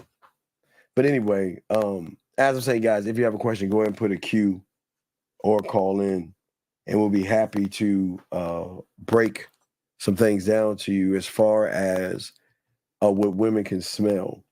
One thing women cannot smell, there are 4 things that women cannot smell on you that we need her to, we don't want her to smell it on you. We want her to feel, not smell, but feel. And we want her to feel attraction. We want her to feel built up tension. We want her to feel enhanced desire. And let me grab 718. 718, sir, what's your name? What's your question, buddy? What's up? Hey, what's up? Can you hear me? Wait, hold on, Jacob, 1 second. Hey, boxing. Industry, the last episode of Industry, when them 2 bitches were at each other, that was the shit. I've never seen a mental cat fight like I saw in boxing. I don't know if you watched the boxing, but that cat fight, that mental sword play was excellent. That was pure, unadulterated pleasure watching them 2 women go at each other like that boxing. If you saw Industry boxing, I just wanted to share that with you. But okay, Jacob, what's going on? What's your question, buddy? How can I help you? Yeah, so like on the topic of applying pressure, like I know you said like to the other caller that you can't be applying pressure. You want women to be like calm. But my question is like, would applying pressure, could that be like challenging the woman to be a better version of herself? Like, No. I don't. Okay. Wait. So watch this. I don't want her to be a better version of herself. Okay. All right. I don't want her to be a better version of herself. She doesn't know there's a better version of herself. That's the secret in the sauce right there. She only knows herself from the conscious and subconscious in which she can see herself as. But the only way wait, sir, what is all that noise? What is all that noise in the background? Are you typing some shit? Nah, you can hear something? Yeah, can you please stay on the fucking phone and stop making all them noises, okay? Please, stay on the phone. Okay, you on the phone? Mm-hmm. Okay. Yeah. Okay, just listen. You can timestamp and go back and listen to this. What I'm saying is, I don't want to tell her that. You don't want to tell a woman that you're gonna make a better version of her, because she'll take offense to that, because she thinks who she is right now is the best version of her. But her version that she is right now, dog, what is that fucking noise that's going? I'm gonna hang up on you, dog. If you don't stop it, can you stand still? Because everybody can feel you fidgeting and moving. What are you doing? Dude, what are you doing? This is my charger. Okay, please stop moving. Please, can you stand still? Because you're making all this noise. Can you stand still, please? Okay, thank you. What I was saying to you, young man, is that her version of who she is all she knows is because she's the subtotal of every average guy she has dated or spent time with. Okay? So because she spent time with those people, she thinks this is the end all be all. This is all I can be, which isn't a bad thing for a woman that has her shit together. But she doesn't know the thing that I know.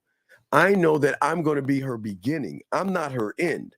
When you don't have any game, you accept her as she is, which is her end. I'm not her end. I'm her beginning. But she's got to realize, she'll realize that the more she fucks with one that's real. Does that make any sense? Yeah, 100%.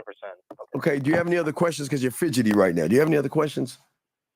No, man, that was my charger. My bad. But Oh, it's okay. Thank you. All right, thank you, sir. Great call. Okay, I'm sorry. It was just a lot of background fidgety noise and all this other stuff. You see what I'm saying? So gentlemen, we don't want you to. I think the desperation women are going to recognize in you is your thirst for sex. It's something that is overpowering you guys to speak a certain language that they can recognize.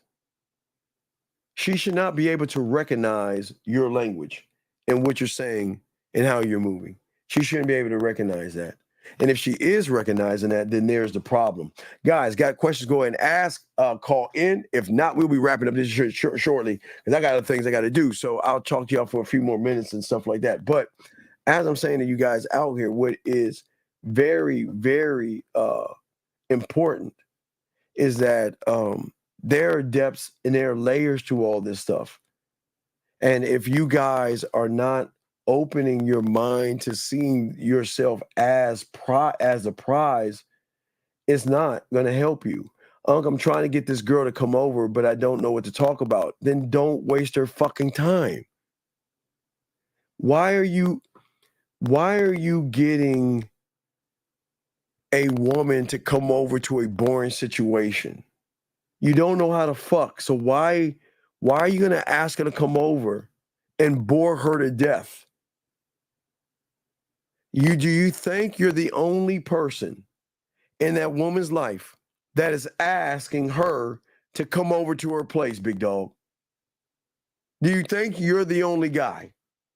Believe me, there are several guys trying to get her to her place.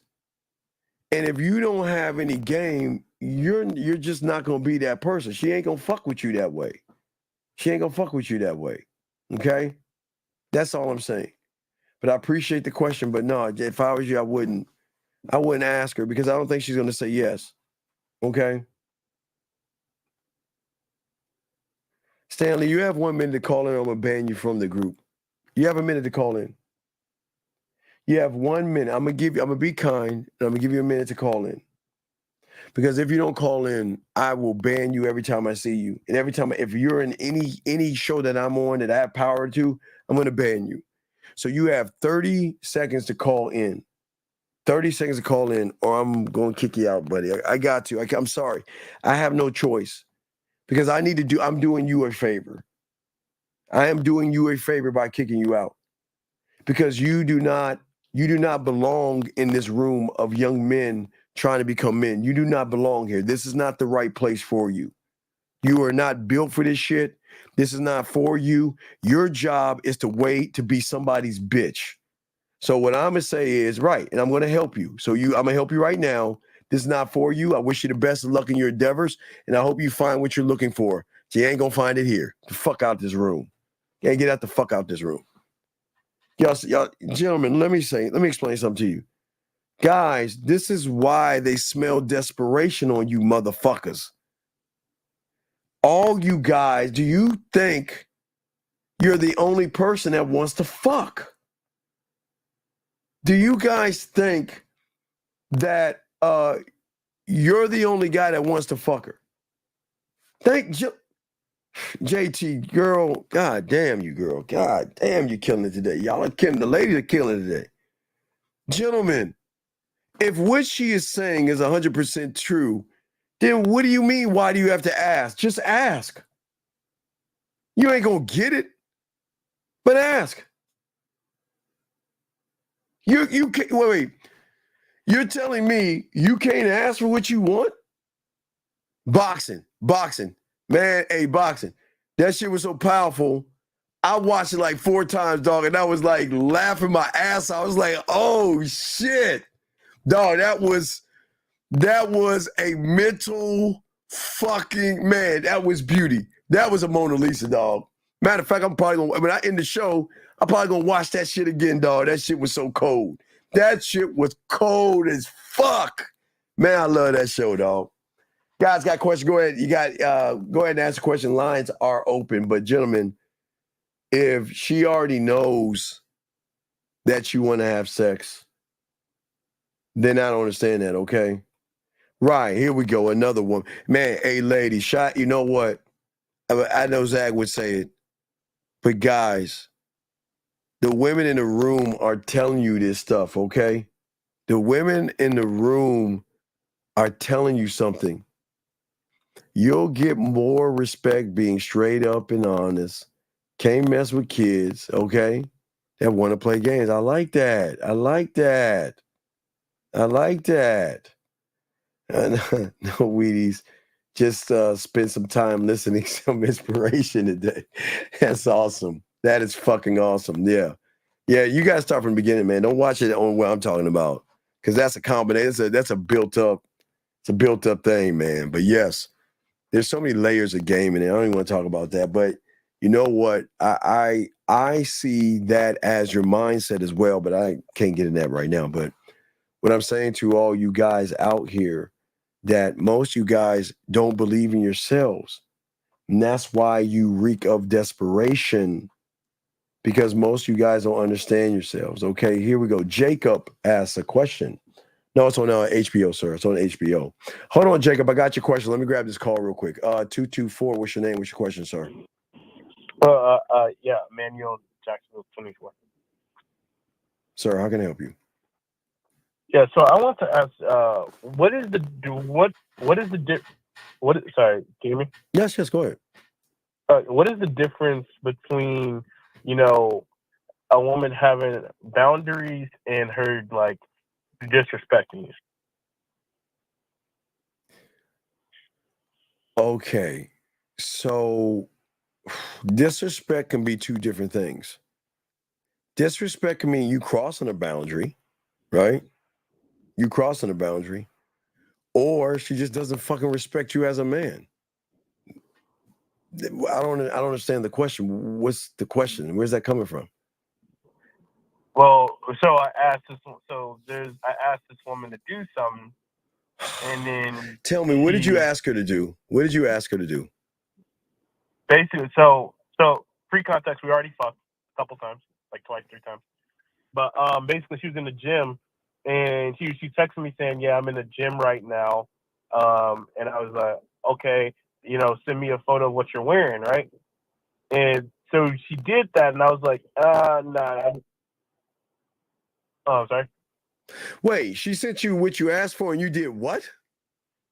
Sorry. Just give me a second. I'm echoing. Let me get off speaker. Get the fuck off speaker, bitch. We always tell you that shit. All right, here we go. That's a lot better. Fuck, man. It's just because I was driving. That's I don't why, give a fuck. So you you asked for a photo. She gave you one, and then what did you do? Right. So then I was like, nah, like you got to send me like the gym girl photo, like where she's wearing the spandex with the ass. Sir, what the fuck did you ask for? A photo, or you wasn't specific? You asked for a photo, so you got what you got. So what the fuck are you asking for? No, I specified after. You said that after. wanted. It was after. You just said send me a photo. That was the first thing you said. Yes. And she complied. Yes. So then why are you bugging her from what? Dog, what happened then? Jesus fuck, man. What happened So then I was like, nah, like the one where like the ass is showing in the mirror and you're looking back. Oh like, it's my God. Why didn't you ask that at first? Well, I mean, at first I was just gonna see when I said her to send a photo, I was gonna see what type of photos you were gonna get me. Nigga, it doesn't matter what kind of photos you see. This is why you're a loser. You wanted to see what she was gonna send you to then ask for what you really wanted? Well, I was just at first I just wanted to see like the first like what she's gonna do, but it was just like a really like the photo wasn't like good quality. Sir, what happened? So then after that, basically I just said, "Oh well, have a nice life," and then I just wait. I said what you asked her for an ass cheek photo, and what happened? Oh no, she said, "Oh, I don't send those I don't take those type of photos in the gym." Okay. So let's back it up. Why do you think she said that to you? I think because she's not interested in me. But you fucked her twice. So I guess. So what is that saying? Did you eat a They're pussy? saying that my dick game is trash. Your dick game is trash. Thank you. So a Right, person, but that still equates to not being interested in a me, right? person with trash dick game doesn't have any sexual influence over a woman who would be happy to show you her ass like that. You don't have any good dick game. You don't have any sexual influence. You asked for a picture and you got it, but you're not fucking satisfied. You're acting like you're acting greedy because you didn't know how to be specific.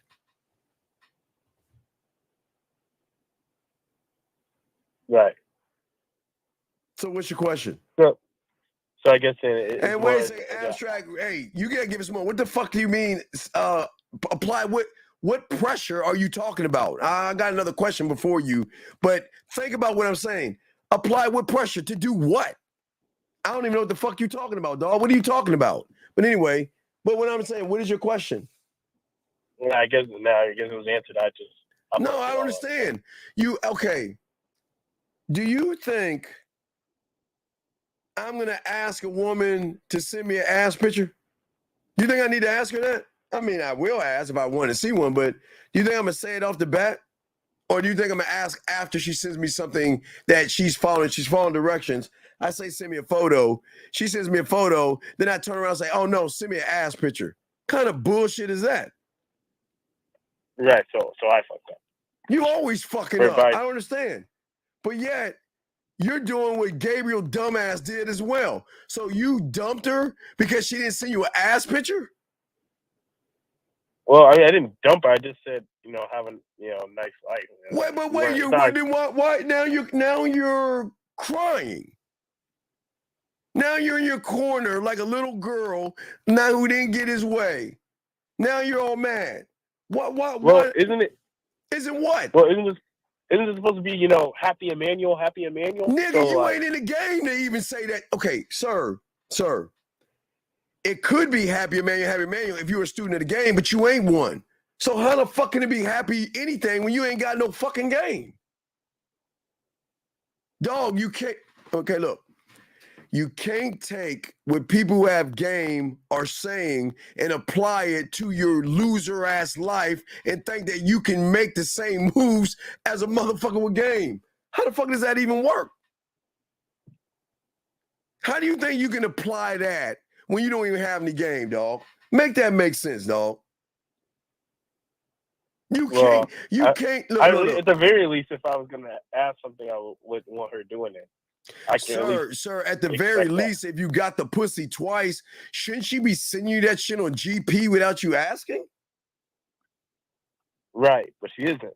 Because you ain't fucking her right. And on top of that, even though your dick was weak as fuck, you asked for a photo and she gave you what you asked for. Now you're acting greedy. Yeah, so you just gotta get a better dick game, I guess. Yeah, sure. You got to get a better lot of everything, big dog. All right, let me continue this joint, okay? All right, thank you. I respect Emmanuel. Thank you, sir. All right, let's keep going, guys. Let me get these questions here. Hold on, let me move on this joint. Let me see here. 2 questions right here. Okay, you said first, where does the mental library come in when you said one in the chamber? Because my library is nothing but information that I create for my studio. So if I create a way to lick her pussy, to make her play with her pussy, or to make her touch herself, or anything I do, I put it and store it in my library. So when it's time to take it down and remix it and add some more tracks to that bitch, I bring it right to the studio. So I'm just storing sexual information, big guy. How do you navigate women pressing you? Wait, okay, sir, I get you're not in this league right now, so I get what you're saying. You're not here. You're not that guy. And I appreciate the question. Okay, gentlemen, when you're fucking with middle and upper hanging fruit, it's going to shock you There are going to be women out there that are not looking for relationships.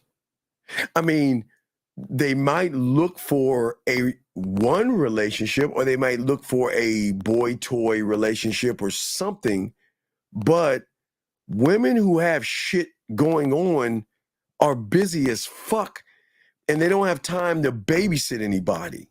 Now, when you have regular ass women below that, they have no order and structure and everything, they're going to press you because you have no leadership or no influence on the woman to let her know that this is what we're going to be. And if you don't understand that, then I can't help you or be with you. Do you see what I'm saying? I just want you to know that. So just think about what I'm saying. So I don't dismiss them. You talk to them. You don't actually dismiss them. Okay, listen. When they meet an actual man that knows they have women, they know that listen, I'm not a fool. I know that you're talking to other women. So they come to Jesus moment, and they understand that. And they will say, you know what, look, I know you're talking to other people. Just don't bring it up in my face or throw it in my face, and we'll be fine. But then we turn around and watch this. This is where we fuck them up. Hey, listen, see who you want. Date who you want. Hang out with, wait, what? Huh? Nah, wait a second. Let me get this straight. You're saying that I can see other guys and you're not going to be insecure? You're not going to be mad? You're not going to run behind me? You're telling me I can go out on a date right now with a guy and you're not going to give me... Hey, matter of fact, if you're going out with another date, just let me know. Is he an ass man or a titty man? I'll tell you what to fucking wear. And they'll fucking see. Remember, that will bend and break their reality because they never heard a motherfucker that with such dick game, diamond dick, and such fucking confidence to say, listen, I am never threatened by any fucking man, nor should you be, but you are. But I'm not threatened by another man because another man ain't going to be able to do what I'm teaching y'all to do for free right now in October. When October hits, the invite should be going out right now. The invite, y'all should be getting all them invites together right now to send them out right now. The Sexoween invite should be going out. So what I'm saying to you, JG, is that I don't have to press for exclusivity. She wants to be exclusive, but she's going to know she can't have me. She can lease me. She can rent me. It's fine. She can do whatever she wants, but we'll have an understanding. And you can be with, but watch what happens. What makes her become exclusive is she'll begin to realize, remember, this is a secret here. Shh, I ain't going to kick the ladies out for this shit. They are going to see see, they can't see it now because they ain't with the real one. When they get with the real one, they'll see it. They can't see it right now. So what they see right now is that right now, they pussies on top of the world. They all say that my pussy's tight. My pussy can make a motherfucker come. They want this pussy, all that shit, right? But they've never met us. And they don't understand what's behind the doors. So behind that door is that, you know what? I just want to be with you. But they can't see that yet. See, when you have game, that's why let her date and see and hang out and talk to whoever the fuck she wants. Because at some point, young man, she's going to take you cantaloupe versus them cantaloupe and start squeezing it and shit. And she's going to realize that you are a better choice than the hundreds and thousands of all those other guys. Now watch this. She'll keep them around, which is fine. You can't let her have, listen, I believe a woman, if the woman wants to feel sexy and wants to go out on a nice dinner with somebody, let her call that bitch ass motherfucker that's going to take her to dinner who's not going to get any pussy. Go right ahead. I'm not worried about that shit. I'm not even threatened by that shit, nor should you. But what I'm saying to you at this point is that wait a second, I've been seeing two and I'm seeing now I want exclusive. No, see, that's the problem. That's the problem, dog. See, you want this weird world that I want to fuck you and her, but you can't fuck anybody. So how is that a good deal for her? Tell me, how is that a good deal for a woman when you're saying I wanna fuck you two, but you can't fuck anybody else but me? That's some bitch ass shit. You guys can't say that shit to women, because that shit is not gonna fly with women. That is not gonna fly, because a woman is gonna be like, man, get the fuck out of here with that bullshit. They're not playing around with that shit. Okay, so let me get to this next question right here. Wait, dog, I'm about to have you calling because I'm gonna kick you out next. You're gonna get me on the clock, so you might want to call in. I don't think you're trying to learn. I think you're trying to disrupt the show. How does talking mostly about self apply pressure? What pressure are you trying to apply, YT? Okay. Hold on, I got you, big dog. I'll answer that. I appreciate that, sir. I got you. But I'm asking this YT guy, what pressure are you trying to apply? I don't understand. What pressure? I'm sorry, YT, abstract YT. Because it seems like y'all are a group of girls and shit with the same last fucking names, and y'all a bunch of sissified bitches. But I'm gonna ask you, YT, but I'm gonna put your boy on the clock. Because if your boy didn't call in, I'm gonna kick him out the fucking room. Because that seems like y'all a bunch of circle jerk motherfuckers with the same last name, like y'all a little group or a game or something like this. So what I'm saying is this, guys, okay? What I'm saying to you guys is this, simply, at the end of the day. What pressure are you putting on? Because I can tell you what it is. You're just trying to fuck. So you're not, okay, you don't understand. This is why y'all lose with women, because y'all put too much pressure on yourselves. Women don't want to fuck with a tight pussy. And y'all tight pussy motherfuckers with no game think y'all have game and realize all y'all do is make shit about women. And that's why y'all ain't even fucking. You can always tell people who can't fuck by the bitch ass shit that they say.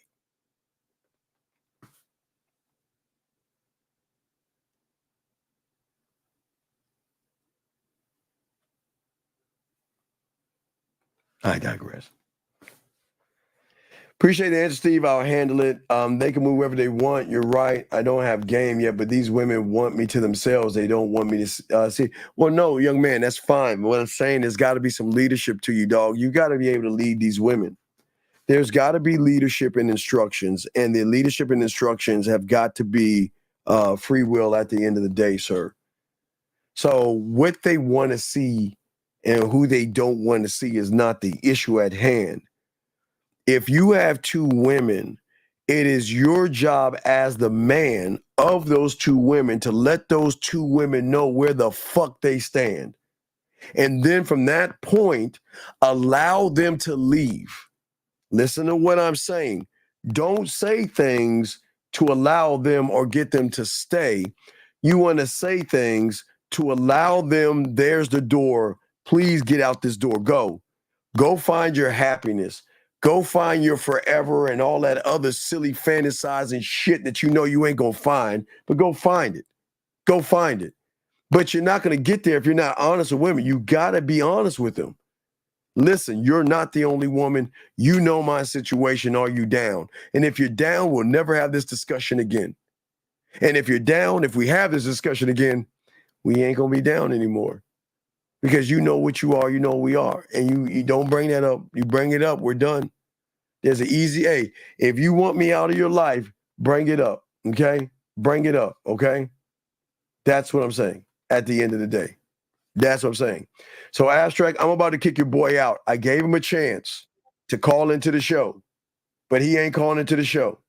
So, sir, I'm going to kick you out because I don't think you're trying to learn the game, because I gave you an opportunity to call in. And because you didn't, I'm going to have to let you go because I'm going to do you a favor. This isn't for you. This is for individuals that are learning how to be fucking men, not individuals who are learning how to try to manipulate women for pussy. So with that, sir, we wish you the best of luck in your endeavors. You take care of yourself. Anyway, guys, let's keep going. So at the end of the day, gentlemen, this is why the game is so important. And this is why learning what you need to learn is so important. Because until you guys get out of your way, you're never going to win with women. So last round of questions. If you have a question, go ahead and put a question up or call in. We got you. If you have a question, go ahead and put it up. And we got you guys. We got you. So last round of questions or call in, gentlemen. We got you. The real game. We have the Pineapple Show tomorrow. So if you have another question, y'all can ask. If not, we're about to wrap this joint up. Yeah. Now, hey. Quick. I don't play. This is where y'all don't understand. If y'all trying to get in this game, there is no middle ground. You're either moving with me or you're gone. I don't give a fuck. And I'm not saying moving with me that she's got to drop everything that she's doing. You know what I mean? She's got to realize that in order to keep me around, hear what I'm saying? I didn't say keep her around. That's where y'all go wrong. Hey, look, listen to me. I'm never, ever trying to keep a woman around. Because my influence can keep her around, dog. So I don't need to keep her around. The question is can she hold my attention? Because if she bores me, I'm gone. If she doesn't listen to me, I'm gone. If I say something and she doesn't do it, I'm gone. So she's got to do a lot to keep me to stay because I know what I bring. And if she doesn't want to do it, that's her God-given right. She doesn't have to. And I can just say goodbye, good luck, hey, and leave her with a fruit basket. That's what I'm saying. That's what I'm saying at the end of the day. Okay? Does the eightfold fence and Shogun represent the boundaries to protect one's mental kingdom? Sir, in order to build a boundary, one must actually love himself. Okay? You can't create something that you don't believe in. Because right now, you're open. Any woman can walk in your kingdom right now and sit on your throne and you wouldn't do a motherfucking thing. You have no boundaries. Any woman can come in at any time they want and get y'all. So you're not looking at Shogun the right way. We want you to look at it because at the end of the day, we want you guys to realize your worth and your power that you have, but you can't recognize something that you don't have. Okay? All right? And that's what we're trying to say to you guys, okay? And that's what is actually so important in all of this. And once you can lock that down and once you can understand it, you'll get it, man. Hold on a second. All right, yeah, let me see. Put that in there. All right, yeah. So gentlemen, yeah, Shogun is, again, guys, y'all got to stop. Y'all got to look. Okay, if you look at Shogun, y'all guys want to move like them, but y'all don't have the mentality of a Shogun warrior. That's why it's not going to work for you guys. You have to have the mentality, okay? All right? How do I lead the conversation when she makes the first move?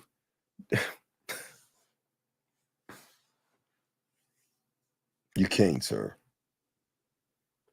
The reason why she made the first move is she recognized that you're not man enough to make the first move, dog.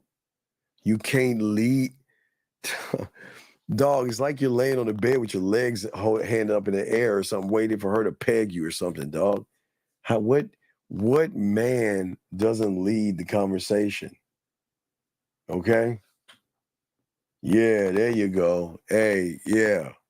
But for me, there is nothing like going vegetable shopping with a woman and finding the perfect cucumber and things like that to experience things and stuff, guys. That's on some other stuff, but JT, yeah, I feel what you're saying. I feel what you're saying.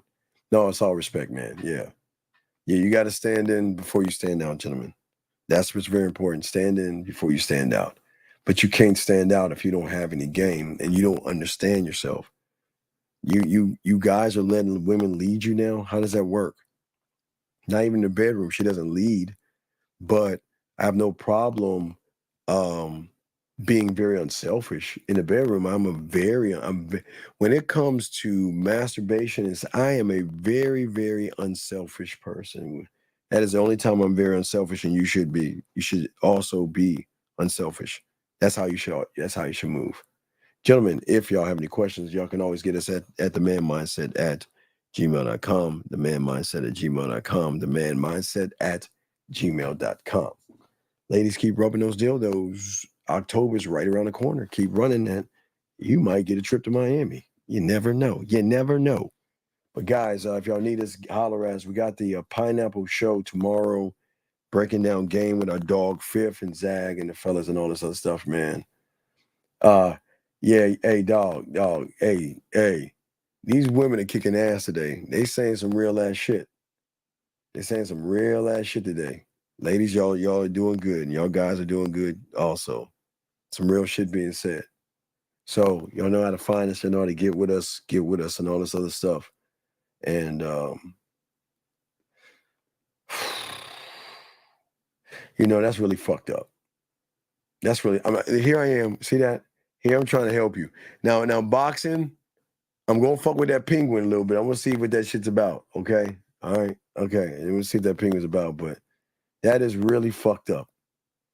That is really fucked up. See, you want to kick a man when he's down. That's cool. Hey, go ahead, kick me with it there. You got it. Hold the little fucking symbols up and all that other shit. That's really fucked up. That's really fucked up. The person that's trying to help you get some pussy and you just want to kick him when he's down. Oh my God. Oh, shout out to the ladies. Shout out to the guys. We appreciate all you out there. Fuck you, ST. It's all good. It's all good. It's all good. Can't say shit. Can't say shit. Anyway, man, we appreciate you guys. Please appreciate yourselves. All right, gentlemen. And we will definitely see you motherfuckers later, man. I hate the end of that. Hey, man, fuck. I gotta go. I don't even want to hear that end of that saint shit. Fuck them saints. Man, we out this bitch.